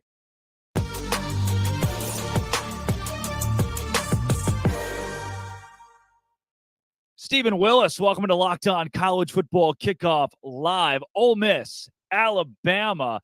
Ole Miss about a score underdog in this game against a Bama team that has been, they are middling themselves the last few weeks. What do you make of this matchup? Can the Rebels win? I think if it's not going to happen now, when is it going to happen? If Lane Kiffin's ever going to beat Alabama and Nick Saban, this feels like the year, despite what Dono says. So we'll see exactly how that goes. Now, tell me this, Stephen. In terms of why you say this is the year for Lane Kiffin, we know about Alabama's struggles and them being down, but you still got to sell us on why Mississippi is up enough, why Ole Miss and Oxford are up enough to get it done against Nick Saban and this group. Oh, the answer is Jackson Dart. Jackson Dart, I think, is a low-key person that over the next 2 weeks could play himself into getting to New York type competition. He's 6th in the SEC in rushing. He is putting the team on his shoulders and winning games. He's the reason they came back against Tulane and just kind of boat raced them in the fourth quarter. It was his job on the offense. Now, if you look at this also, Ole Miss has not had a tight end. They've been without Trey Harris, their number one option at wide receiver, and Zachary Franklin hasn't played a down. So without 3 of Ole Miss's key weapons, Ole Miss's scoring offense is sitting 4th in the country right now, and total offense is in the top 10. So if you only just assume that this offense is going to get a little bit better, there's a chance for this offense to do really, really special things. Now, against Alabama, it's going to be difficult. I was just messing with Dono and everything, talking about them being a boom team, but nobody would be surprised if a team full of 4- and 5-star players played like a team full of 4- and 5-star players. Yeah, that could happen any moment. Yeah, and even though I did predict a Bama bounce back performance, at the same time, there are few things in life I enjoy more than watching Nick Saban lose. It's just there's something special about that. So my heart is certainly with Ole Miss this weekend. But with that said, you mentioned going up against a team full of 4- and 5-star talent. Alabama clearly has weaknesses. We've seen those already exposed this year. But what of Alabama's strengths do you worry about most? Where do you see the toughest matchups? This is absolutely weird, but I'm worried about Jalen Milroe and the deep ball because if Ole Miss gives up explosive plays and Alabama can get this game into the 30s, Alabama's probably going to win this football game. If it's under 30, I think Ole Miss has the offense to pull this out in the end. Either way, it's going to be a coin flip type of game. It's going to be a 50-50 proposition up to that point. Ole Miss has given up explosive against Mercer, against Tulane, and they gave them up against Georgia Tech.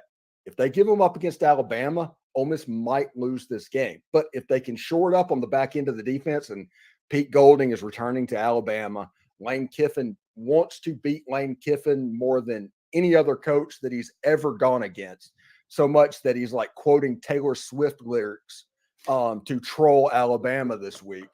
It is a bizarre dynamic, but I think you're going to get the best of the Ole Miss football team. And Jackson Dart, low key last year, Dallas Turner, they had that horrible face mask against him. He pushed his head in the ground. All of that stuff that actually got photographed and remembered. As soon as the Georgia Tech game was over, the first thing that Jackson Dart was talking about was playing Alabama. Wow. So that's something we should keep an eye on as well. Yeah, Stephen, the fact you already said that you're afraid of Milroe is not what I had on my bingo card here. The kid that can't throw a slant, who can lob a ball 50 yards on the money, certainly brings an interesting dynamic into this game as he starts again for Bama. Do you think, Stephen, though, this Ole Miss team, with a win on Saturday, then wins the SEC West that feels so wide open? I think they have a good shot. This is what I call a program game. And it doesn't necessarily matter that it's Alabama or they're down or anything like that. This is a game that it's time for Ole Miss to win this game. It's time for them to turn that corner. When coaches always talk about, hey, we are close to turning the corner. We are about to turn the corner. This is a corner game. So for Lane Kiffin and the Ole Miss Rebels to start being taken seriously and relevant on the national scheme and in the SEC conversation, Ole Miss has to win this game Saturday. Now, Stephen, you've had me on your show. We've talked Ole Miss and the explosives. We've talked Lane Kiffin and all the things. We've talked Lane Kiffin and how his name is always it used to be SEO fodder before Coach Prime came along. But I want to ask you one question before we get you out of here. Do you have your popcorn ready, brother? Oh, I am absolutely fired up about this. And Lane Kiffin's been in rare form this week, by the way. It's been very low-key because whenever Lane's talking, he's been talking about how Alabama is the best football team that's existed in the last 15 years. And Bryant-Denny is the toughest place to play. And I think he said one of our players would be recruited by Alabama and all of that. But behind the scenes on Twitter, like I said, he's tweeting castles crumbling at Alabama. He's tweeting the score of the USF game at Alabama football. He is in rare form that way. And I think it's going to be really fun. And I do want to say this about Coach Prime. I do appreciate Deion coming into college football because Lane Kiffin was the coach that was rumored for every job that came open for years until Deion Sanders came into the league. And now Deion Sanders is coming up for everything. That's the first name that pops up. And I'm appreciative for the year off. Oh, I love it. SEO, man. Stephen Willis, you got to find a way to mix Deion in with Ole Miss and throw out a YouTube video somewhere in there. It's a great thing. Stephen, thanks for joining the show this week and selling us on this Ole Miss Alabama game. No problem, guys. Great show.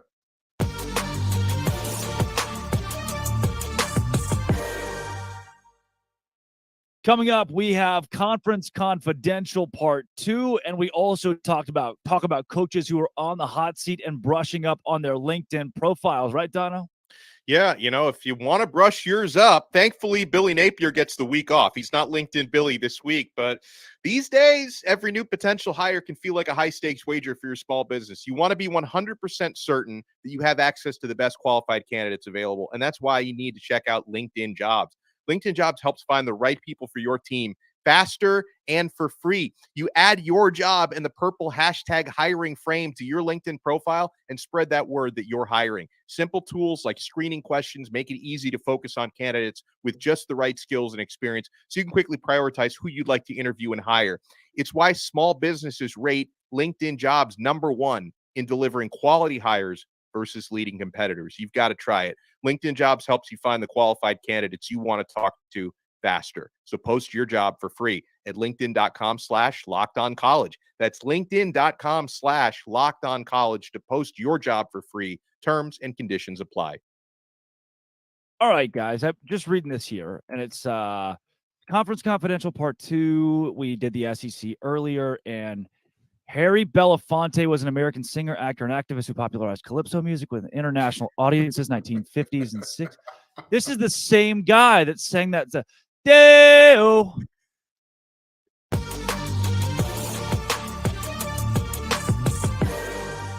Deo. Wow, the Big 12 this week.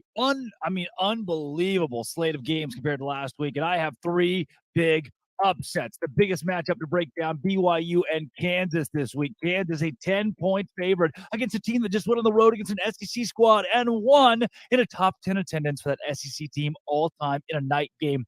BYU, the hot hand. Why would I not ride it? The Cougars get it done. An upset in Lawrence, Kansas. There's another big upset coming to town. It's the game that none of you will want to watch.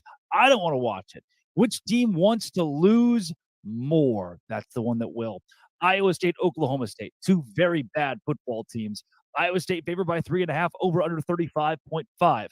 If there is a local paint drying competition in your town, go to that instead. I have Oklahoma State upsetting the Cyclones as 3.5-point dogs this week at Jack Trice. And another big matchup to break down. There are a lot of them, by the way, so I can only pick a couple. I am confident. Oklahoma, the number 16 team in America, loses on the road to Cincinnati. OU does this. They win in the non-conference. Then they play a team that should absolutely blow out of the water. They go on the road. They overlook them, and they lose. Remember, OU sub 500 last season. One of the biggest upsets that I have picked all season long. Oklahoma loses to Cincinnati on Saturday as 14-point favorites on the road. Cincy gets it done. Everything else, all fun and games. The Big 12 sucks right now. Hopefully they can do a lot better this weekend. That's the goal, right? Watch on Lockdown Big 12 later this week. Dave Schultz with your Week 4 Sun Belt Conference preview. Big ball game, Marshall hosting Virginia Tech. Good for Virginia Tech going into Huntington. Ball game is sold out, and it is on ESPN2 this weekend. Marshall was a 7-point favorite. Now they're down to 4.5. It hasn't been aesthetically pleasing, but Cam Fancher, the starting quarterback for the Herd, is 8-1 as a starter. They were actually off last week. They've started the season out 2-0. Troy is hosting Western Kentucky. That also on national TV. That's on ESPNU.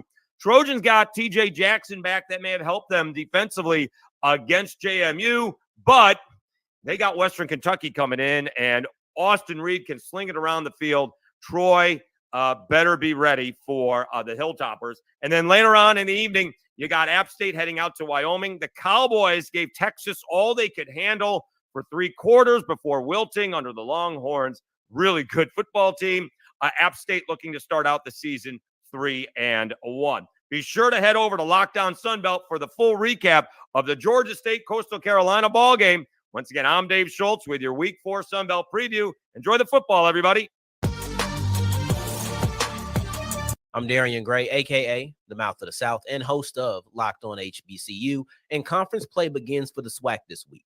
Now, the conference is divided into two divisions, the East and the West. So it's only right that I give you a matchup from each of these sides of the conference to look out for this week. And they're very important. You have Prairie View versus Alcorn State. And to me, this is a matchup that on the West side will really decide, hey, who's going to be the team that comes out of this and plays in a championship game?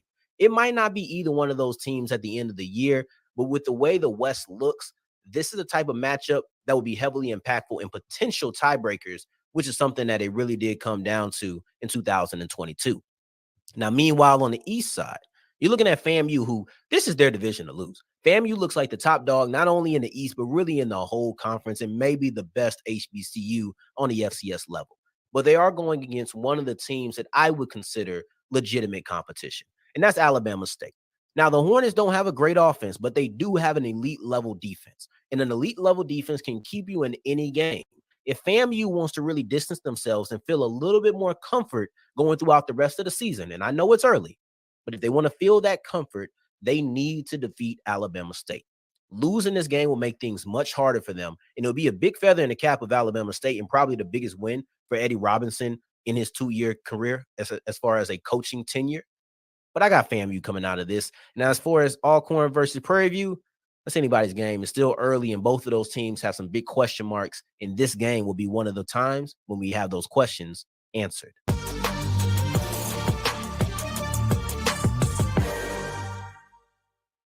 Wow. Daylight come, and we want to go home. Drake Toll, Kenton Gibbs, Alex Dono, Locked On College Football Kickoff Live. That was Conference Confidential. One of the things that I heard from the super good-looking Big 12 guy is that Cincinnati's going to upset Oklahoma.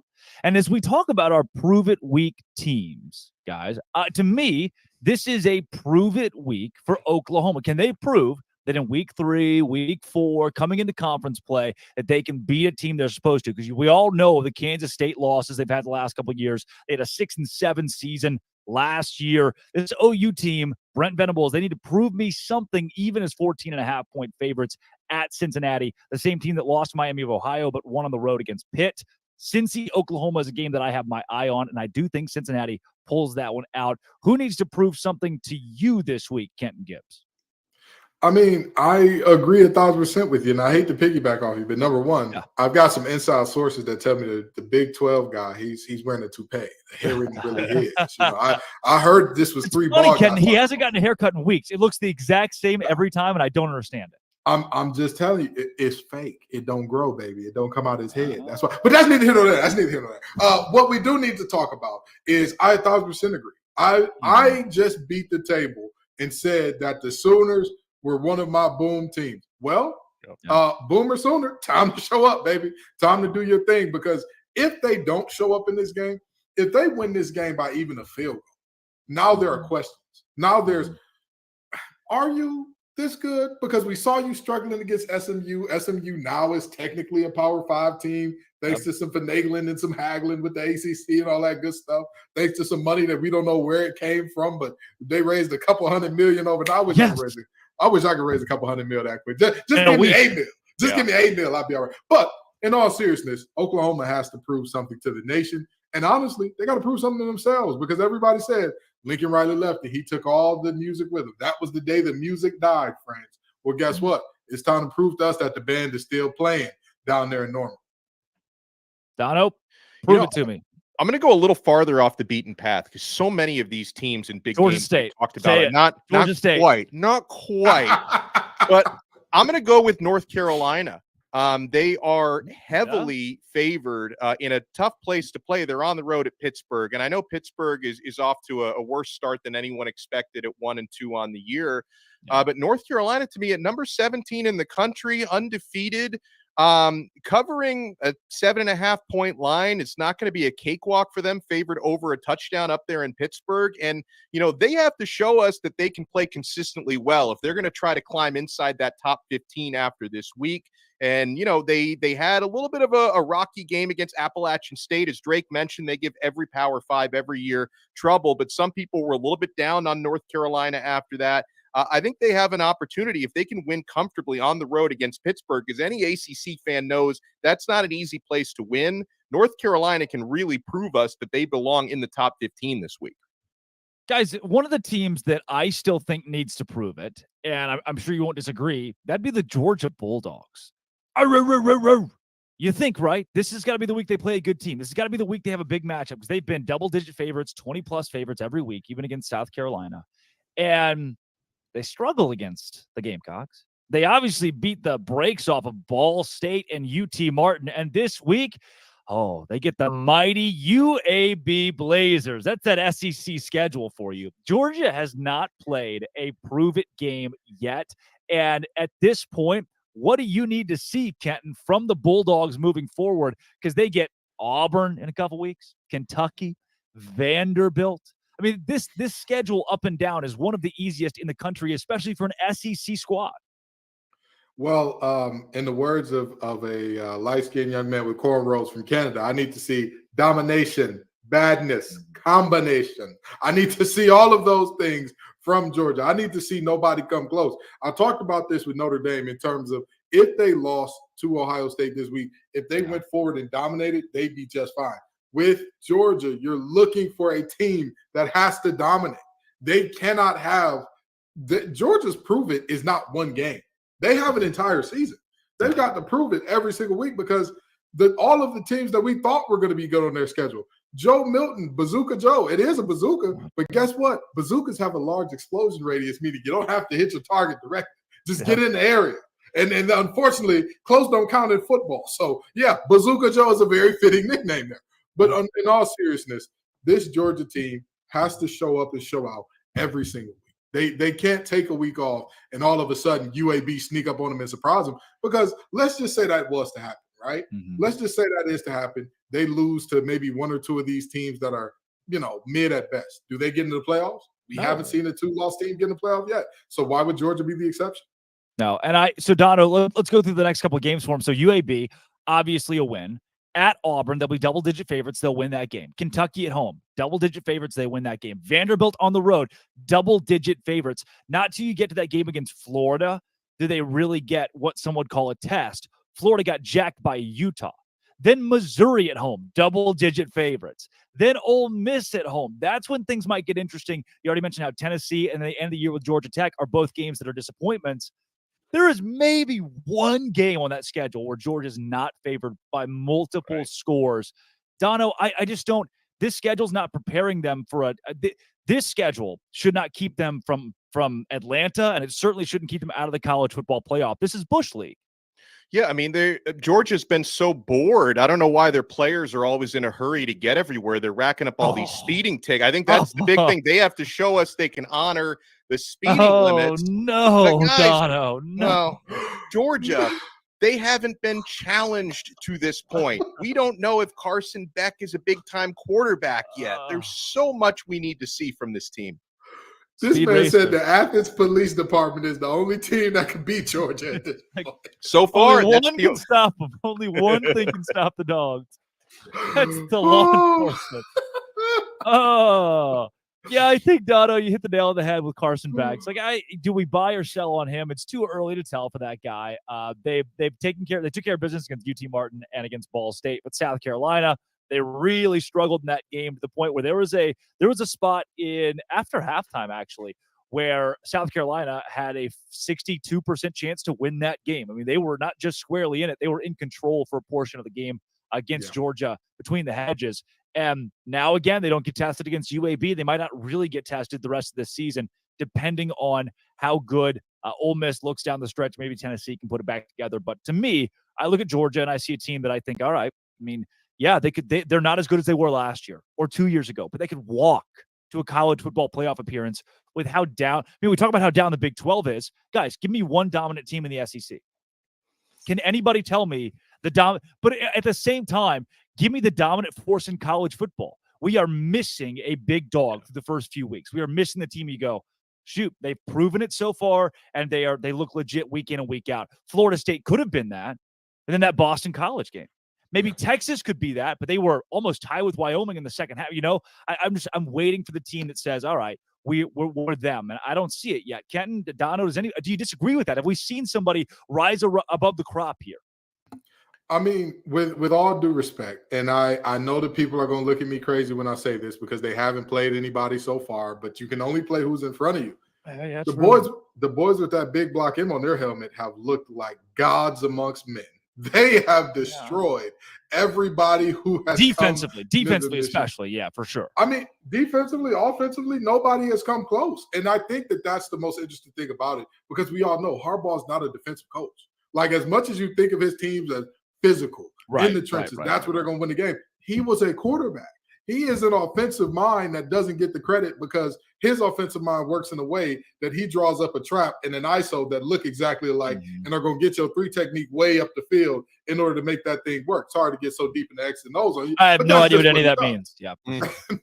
Don't worry about it. You ain't the only person. But the reality is very simple. I think Michigan getting Harbaugh back is much bigger than most people think it is.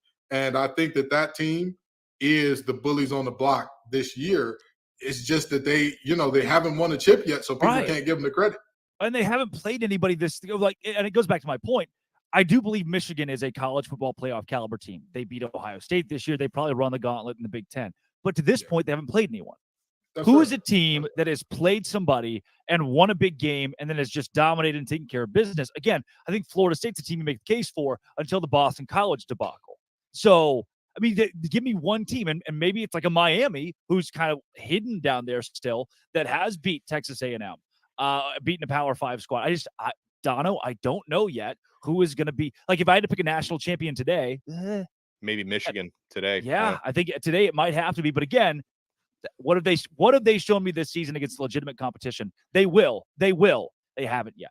I think it's made these first 3+ weeks a lot more fun, right? Because so many years we go into it knowing, like, hey, a lot of years you can predict your top 4 before the Alabama, season even starts. Clemson, Ohio State. But this year it's like good luck. And I also think it's, and obviously, the super conferences haven't been consummated yet, but with all this talk about conference realignment and super conferences, it's great to see like that the SEC hasn't been looking that great so far. But it's just interesting, right, for the college football storylines, and the ACC has looked a lot better than expected. And a lot of folks think they're kind of being left behind in the super conference race. So I'll enjoy it while I can, because are we going to be having the same conversation 4 or 5 weeks from now? Probably not. I think we're going to have a better idea who the superpowers are. But for right now, I'm enjoying it. What if we see a Florida State, Penn State, Utah, and Texas college football playoff? All 4 of those teams are squarely in the conversation right now and have the schedules to do it. If Georgia slips against 2 teams, they already have a bad schedule. They're out. Bama already, it looks not good. I don't see anybody in the West going to the college football playoff. Georgia's the only playoff team in the SEC right now. And if they slip up somewhere, it's got to be somebody else who hasn't been a perennial. Clemson's down. Ohio State, to me, is down. We could see 4 teams who are not used to being in this position being in the playoff at the end of the year. Penn State leading the way, like you mentioned, Kenton. Obviously, Michigan right there as well. But there's a legitimate chance to get some new names, some new bloods in the new era of college football competing for a national championship, which I think would be great for the game. Kenton, I see you're chopping the bit with something here. Wouldn't that be so zany for the last year or 4? Wouldn't that be? I remember when the playoff first started and everybody said, look at the FCS playoff. It's North Dakota State every year. That's who wins it every year. If you do it in the Power 5, you'll get the same thing. Bama every year. Bama. Now look at them. They can't even find a quarterback. They can't find somebody that's going to throw it and hand it off. Well, what a great time it is to be a college football fan. Again, when you think that things are at their most boring, if you truly look around the college football landscape, there is beauty all around you. There's excitement all around you. There is storylines all around you. Miami's got an 8th-year tight end, an 8th-year guy that still wants to seek a 9th year. Yeah, he's applying for a 9th year. Hey, what are we doing? Every damn punter in college football is like 32 and from Australia. Everywhere, like it's not even rare anymore. They're all that way. And let me tell you something. We got more Aussie punters than anybody could have ever imagined. A rugby game doesn't see as many Australians punting that thing as we've got in college football now. But it's the nature of the beast. It's fun. It's exciting. Look at how many matchups we're getting. We're quarterbacks are going to their old teams. You've got Brennan Armstrong headed to Virginia tonight. You've got Phil Dracovic, who I believe Pitt plays Boston College this year. I could be wrong there. But you've got multiple quarterbacks. Cade McNamara in Michigan. You've got multiple quarterbacks that are going back to their old spot thanks to how the transfer portal works out. You've got DJU up there in Oregon State. Was he not the problem or what? It's so many great storylines. And so if you want to ignore that because there is not a top dog, you're missing out. The loss is all yours, brother, because there's a lot of great football going on right now. And we haven't even, there are more viewers than ever. Deion is certainly a big part to thank for that. And again, Kenton, you missed one that's huge for Washington State and Oregon State. They're playing for the Pac-12 championship, the Pac-2 championship this weekend right now. And so that's added a different filament to this as well, where we see a new era of college football that is yet to begin. We know it's coming, but it's yet to begin. It's our last year of seeing the game as it has been for the last couple of decades. And speaking of the new era, they're talking about potential relegation between the Mountain West and the Pac-12 or the teams that are left.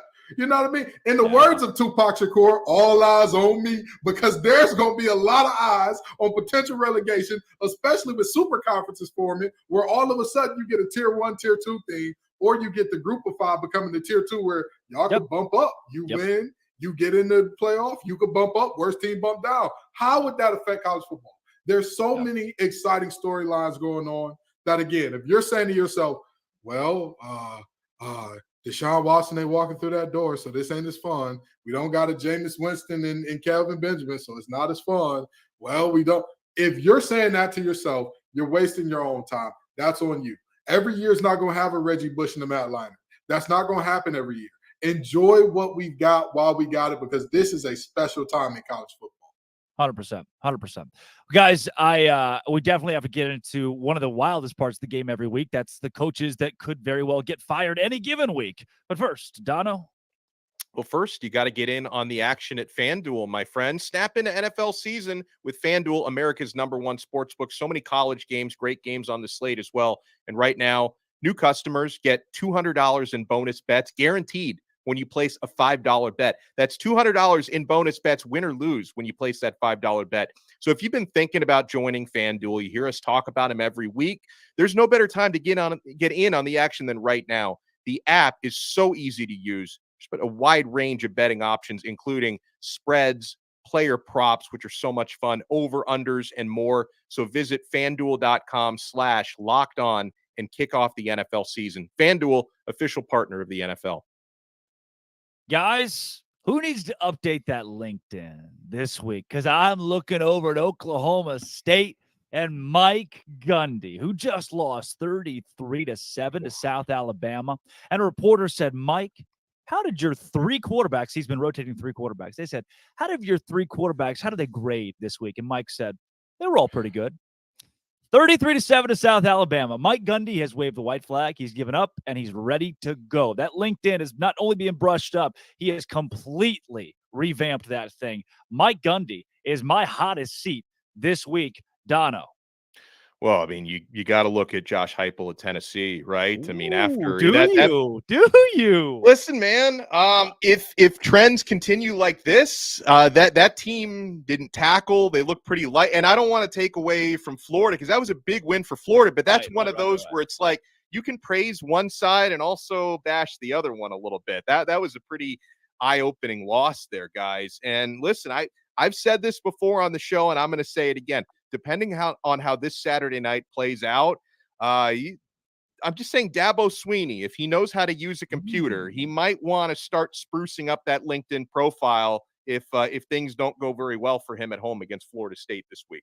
Well, if he does, and Kenton, I don't mean to interject too much before you roll in for yours. If he does, Baylor might be calling. What a cultural fit between Dabo Swinney and the Baylor. He could go there, doesn't have to worry about NIL, doesn't have to worry about the portal. He can go 8-4 every season, 7-5 if he really feels crazy, and live out the rest of his career at the private Christian university. I'm not sure that Baylor will fire Dave Aranda at the end of this year, but oh my gosh, you get 8 home games and go like 3-9, which is what they're on track to do, then that's going to go very poorly with the administration.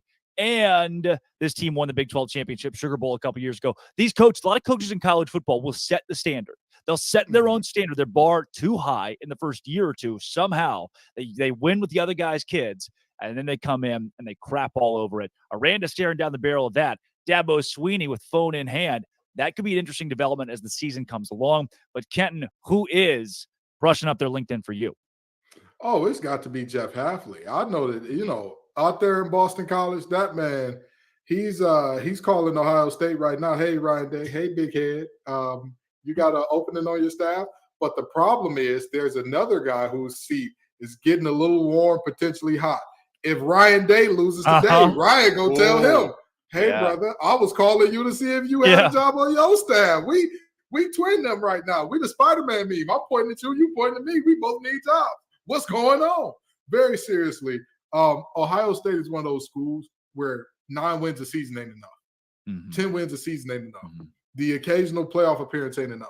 It's not enough there. Ohio State, if you're going to be at that school, you need to beat Michigan.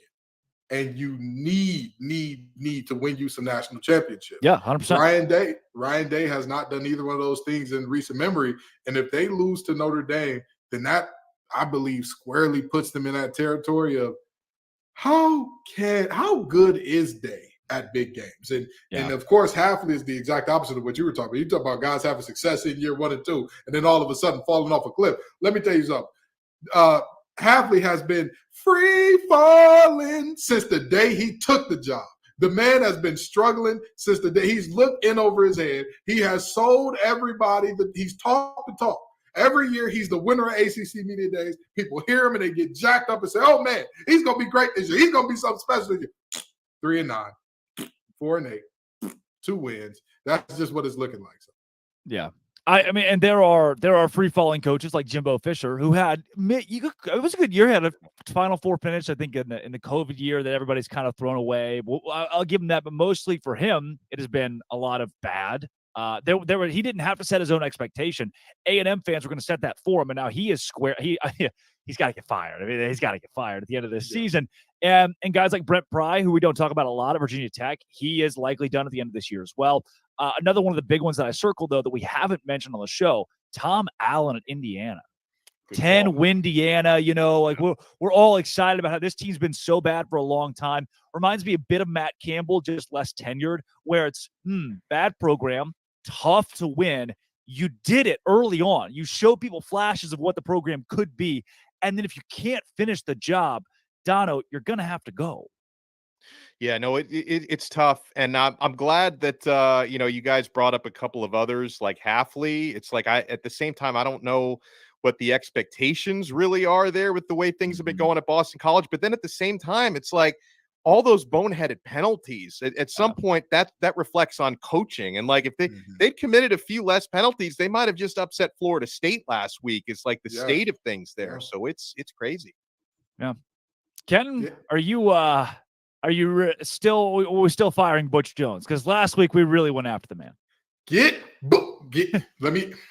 I'm trying to be civil about this. I don't want us to lose our clean rating.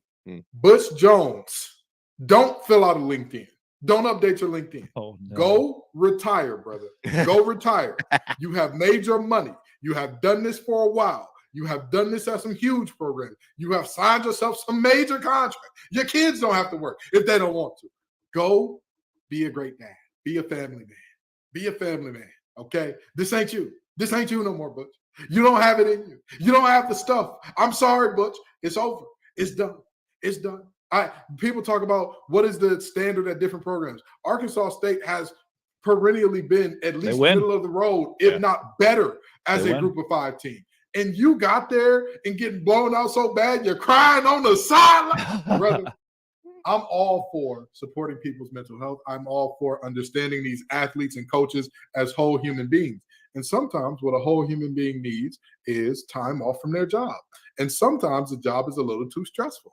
And this job is a little too stressful for Butch. So Butch, go home. Go sit on your porch. Get the little rocking swing and all that. Sit with your old lady. Pour some Arnold Palmers up. Have yourself a good time. Do a little analyst work. You know what I mean? Yes. Those are the best jobs. We'll give you a call at Locked On. Ask your boy Mac Brown how much less stressful it was when he was in the studio as opposed to coaching. Listen, Come on with us. We'll have you on every week. Just Exactly. do the Dan Mullen. Just There we call go. it. Dan There we Mullen go. too. Dan Mullen was like, yeah, I'm not. I'm good.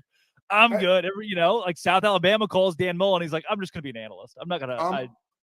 I'm good where I'm at. I'm know good where I'm yourself. at. Know Exactly. yourself, Butch Jones. Exactly. Know yourself. Be a cruise ship captain. Do something fun. For us.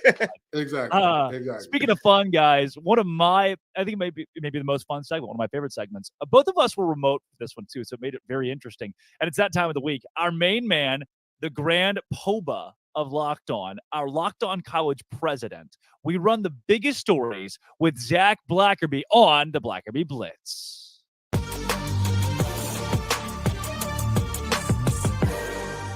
Donde SL Blackerby Blitz. It's right here on Locked On College Football Kickoff Live.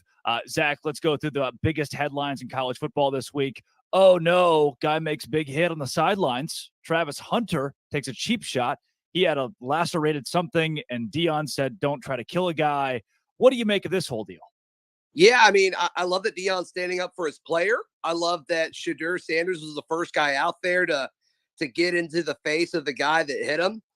I mean, as a coach, you got to make sure your guys don't do that. I mean, I know that was a very emotional game, and both sides made it super personal, which I love. It was incredible, and people bought every second of it. The highest viewership of a college football game so far this year. Freaking Colorado State. It's wild. At midnight, yeah. Yeah. I mean, so the passion's there, but as a coach, you've got to make sure your players don't do like stuff that can actually hurt people. Like I get doing whatever it takes to win the game.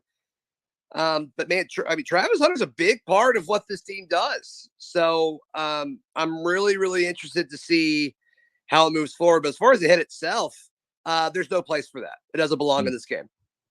It used to be here. 20, 30 years ago, you could probably get away with that. Old school football. Today, for the better, we have taken that out of the college game. Sure. Zach, Nick Saban, as I'm sure you are very upset about, took odd shots from Lane Kiffin that weren't supposed to be shots, where Lane said, hey, he demoted his defensive coordinator. Just, you guys didn't know that. What do you make of the whole Kevin Steele, who a lot of Auburn fans know, this whole Kevin Steele deal? Yeah, Kevin Steele, I think, was a good defensive coordinator at Auburn. I think he was a good defensive coordinator when Auburn hired him away from LSU. There was excitement throughout the program. I'm surprised Kevin Steele's not working out at Alabama, because the main thing he did at Auburn was he said, okay, we're going to play base and we're just going to be better than you. And if he could do that at Auburn, I feel like you should definitely be able to do that at Alabama, where the corners are consistently better, when you have better pass rushers and linebackers that can cover so much ground. I don't think he's a great scheme guy, but I think he's a great motivator, and he's a really good recruiter. That's why it worked at Auburn. So I'm a little surprised it's not working at Alabama, but also Nick Saban's under more pressure now than he's been in a hot minute. And that's saying something with the amount of pressure that he's built up at Alabama. So I guess I'm not super surprised, but I did think it was a home run hire when they added Kevin Steele this offseason. Pretty odd that it took an opposing head coach to alert the media that a guy had been demoted on Saban's staff. Don't see that every day. Zach, relegation is a new fun word we've learned this week in college football about how maybe Cal and Stanford to the ACC, and then sometimes the AAC, and then I don't know. There's a lot going on with it. I think the Big 12 should be relegated to the FCS. We call it a day. I don't know about that. I mean, relegation's a fun topic until you get into the details of it. Mm-hmm. And when you get into the details of it, it's like, there's no way this can work.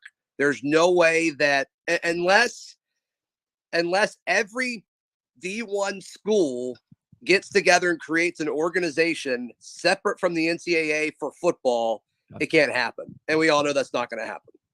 No, it's not. Relegation would be it works for the Europeans and their soccer deal, but not for. But it's set up for that. They 100%. Built it with that in mind. I don't think you can do that with something that's already created. Couldn't schedule for it. You can't schedule a year, 6 months in advance. There's no way to do it. Do want to give a big shout out to the Dartmouth family, Buddy Tevens family, legendary college football coach, winningest all time at Dartmouth, multiple Ivy League championships, who passed away after a bike accident. So heart goes out there here on the Blackerby Blitz. Zach, and in other big headlines across college football, this is the big one. Auburn and A&M, who wants to lose this week more? Yeah, hopefully A&M wants to lose more as I cover Auburn. But no, we're going to learn a lot about the SEC West. I mean, the SEC West traditionally is the best division in college football, and with Alabama and Ole Miss playing, and Auburn and Texas A&M playing, we're going to learn a lot about the division that's not the best division in football this year. I don't think.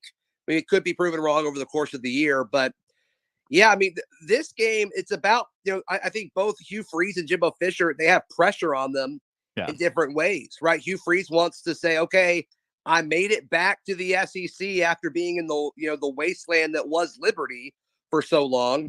And Jimbo Fisher wants to stay here, right? Jimbo Fisher's got the moniker of being maybe the most overrated, definitely the most overpaid coach in college football. And he's got an incredibly talented roster that's not that good of a football team. Are they better than Auburn? I don't know. We get to learn that on Saturday, but it's going to be fun. I think there's a lot of storylines about this game that impact a lot of things.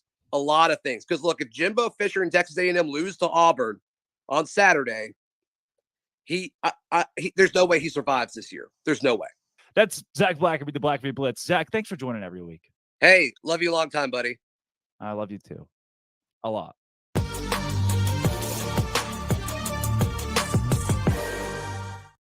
You guys weren't supposed to see that last part, but I'm glad the editors kept it in there.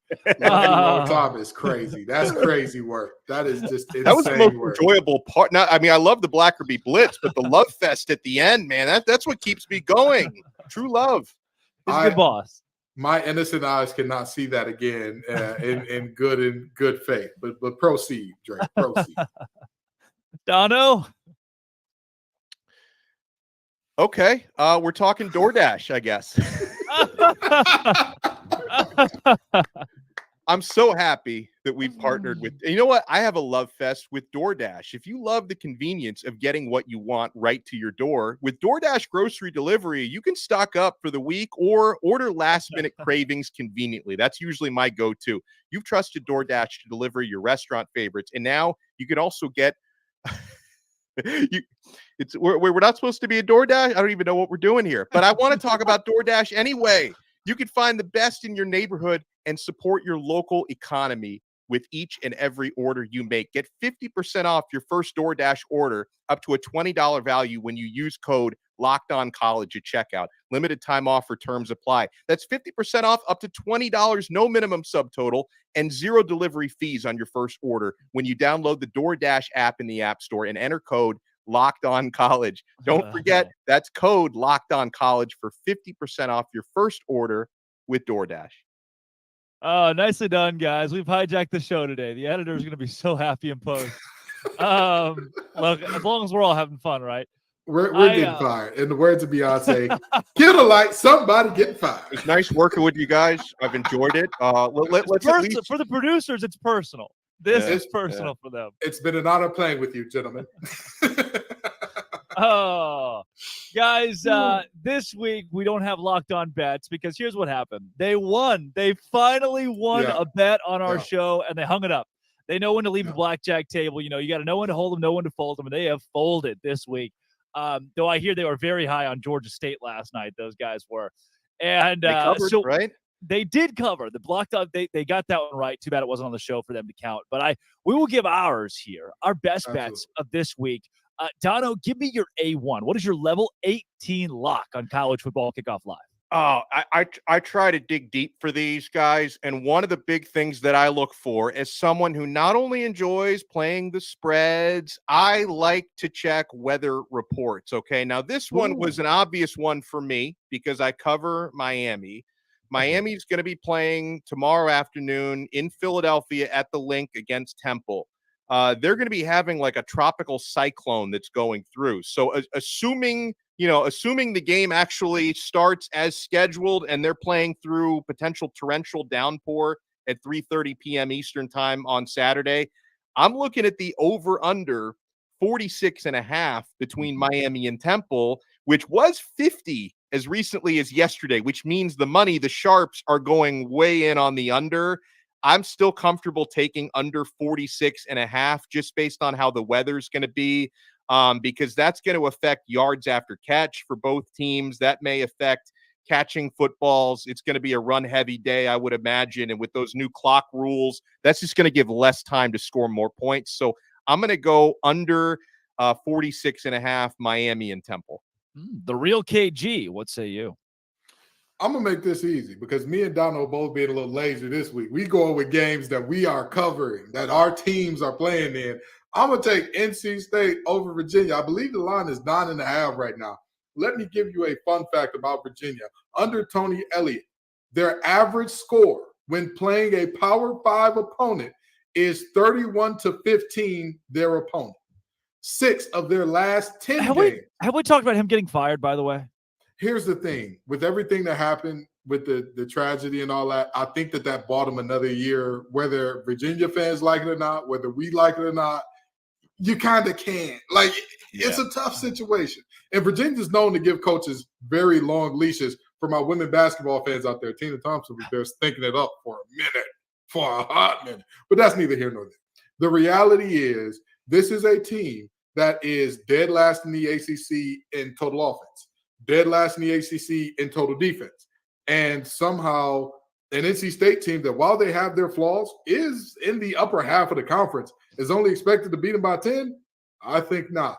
I think that this one, NC State handily covers that. And that is my level 18 lock, baby. All right. I got a couple of them here. I am privy to FanDuel. It's my favorite. It's how my Saturdays to kind of peel back the curtain. So I do the Baylor football pregame show. And after I do the show, I have about 2 hours between Baylor kickoff, between that and Baylor kickoff. So I go to FanDuel and I do an extensive research on these games. Both all through the week I'm doing research, but I'm playing them on Saturdays. And this week I've already circled Florida State -2. Look, guys, we've mentioned. I don't think Florida State wins by double digits, but they definitely win this game. But by the way, Drake, sorry to interrupt you, but I'm looking now at Florida State -1.5. So that's closed up even more. Yeah. Yes. So has NC State Virginia. It's down to 7.5. Take it. Wow. What are we Take doing? it. That's free money. What are we doing? I mean, at some point, Vegas has to lose, right? And it is uncanny. You would be a madman to say, "Oh yeah, Vegas has no idea what it's doing." I mean, if the lines are always so close, I don't know how they do. I don't know how they put it together. So you got to learn which lines to and to not play. So I know a lot of people are on Clemson right now. I'm going Florida State -2. Until they really show me that they can't keep up with a legitimate Power 5 team, I'm going Colorado. I'm going to ride Colorado. 21.5 is too much. They might lose this game by 17. They might win this game as well. I'm going Colorado plus 21.5. Ole Miss plus 6.5 is on my card. It is absolutely on my card. I think Ole Miss wins this game outright because I still do not trust Alabama. They benched a kid and unbenched a kid and didn't work with their second string or their third string. That is as disastrous as it's been for Nick Saban since 2007 at Alabama. So it truly, truly is rotating through 3 quarterbacks and losing to Texas at home. Then Notre Dame +3. And again, this is a money line game for me. I think Notre Dame wins against Ohio State this weekend. I am not buying Ryan Day. I am buying Sam Hartman. I am buying Marcus Freeman. They are in the playoff conversation. Give me Notre Dame to win outright. Those are all 4 on my board this week. And then maybe my biggest pick. This is my level 18 lock. Did you know the BYU Cougars just went on the road, OTR, to an SEC opponent in a night game and won over Arkansas, KJ Jefferson. And they are 10-point dogs against the Kansas Jayhawks this week. What are we doing? Wow. Double-digit dogs, 2-score dogs against Kansas. Now, I get it. It's not your grandma's Kansas. This is a good Kansas team. The offense is great. The defense has gotten better. This BYU team won on the road in a night SEC environment.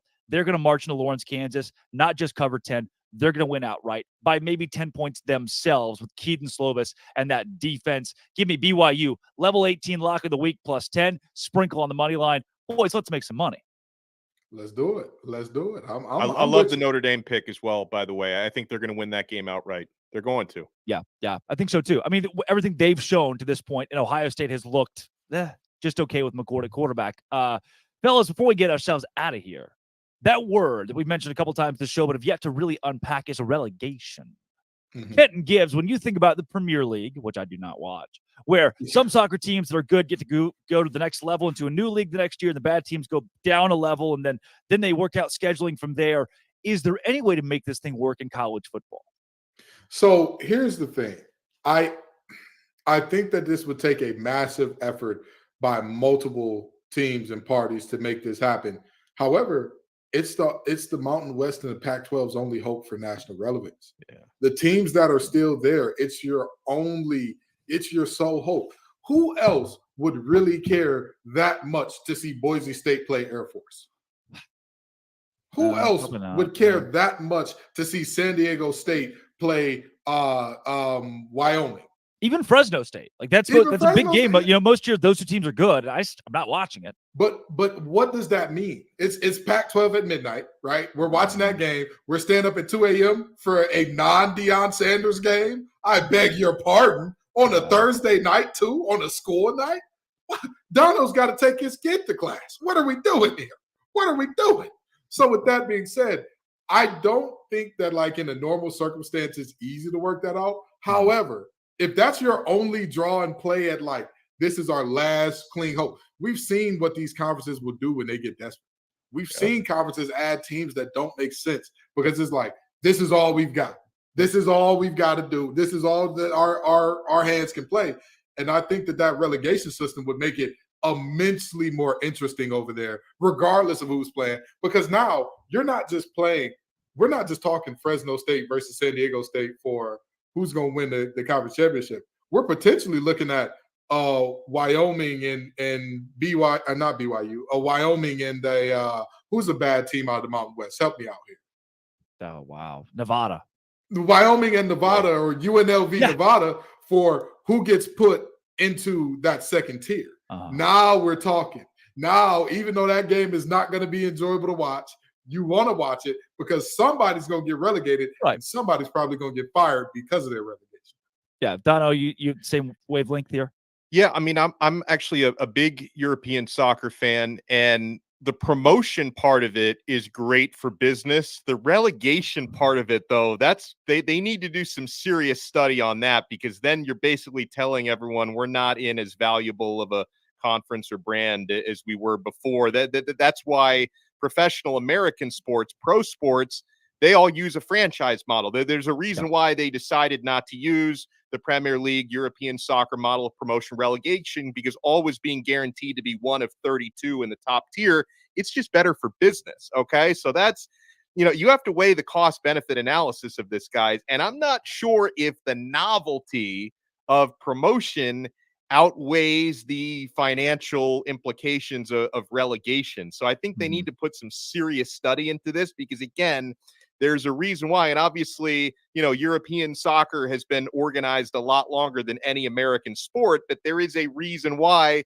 the NFL, NBA, NHL, Major League Baseball do not use a promotion relegation because there is a flip side to that. Relegation being in the second tier is not good for business. Well, to me, it is the idea of student athletes, mental health, student athletes. 1 year you're in X conference, the next year you're in X conference. How do you recruit with that? And on the other side of things, how do you plan travel? College football can't plan travel. I even thought of that. Great point. 6-7 months out. And now we're in a completely different conference playing a ton of different teams. And what do we do if football wins? Football belongs in the Pac-12, but cross country doesn't belong in the Pac-12. Do we only scale relegation on football? How do we have that? How do we open that conversation? So there are too many ins and outs of this from a recruiting standpoint to mental health and athletes and travel and affording travel, being able to pay for it because Wyoming can't pay what Washington State can pay to travel in a relegation system. There's not enough time in a relegation system to build scheduling. It is impossible to do in college football. We will never see it in college athletics. Guys, we're running out of time here, though. I do want to get your one big take for this weekend. Kenton Gibbs, give me one sentence, one take, 30 seconds. What's going to happen? Notre Dame proves who they are this week, one way or the other. We find out exactly who Notre Dame is this weekend. Boom. Dono. Clemson shows us they are no longer the Clemson of the past 10 years. Hate to see Florida State win, but they're going to do it this week comfortably. Cincinnati Oh, those Skyline Chili boys at home, 14.5-point dogs against Oklahoma, a team that was below 500 last year since he went to a college football playoff, coming against a loss to Miami of Ohio. Of course, they're supposed to lose by a whole lot, but they don't. Instead, they win it outright because Oklahoma is fraudulent, as they have been the last couple of years in their first game of conference play. Cincinnati on top. Locked On College Football Kickoff live on top. Drake Toll, Kenton Gibbs, Alex Dono. Thanks for making us your lunchtime listen every single Friday on Locked On College Football Kickoff live.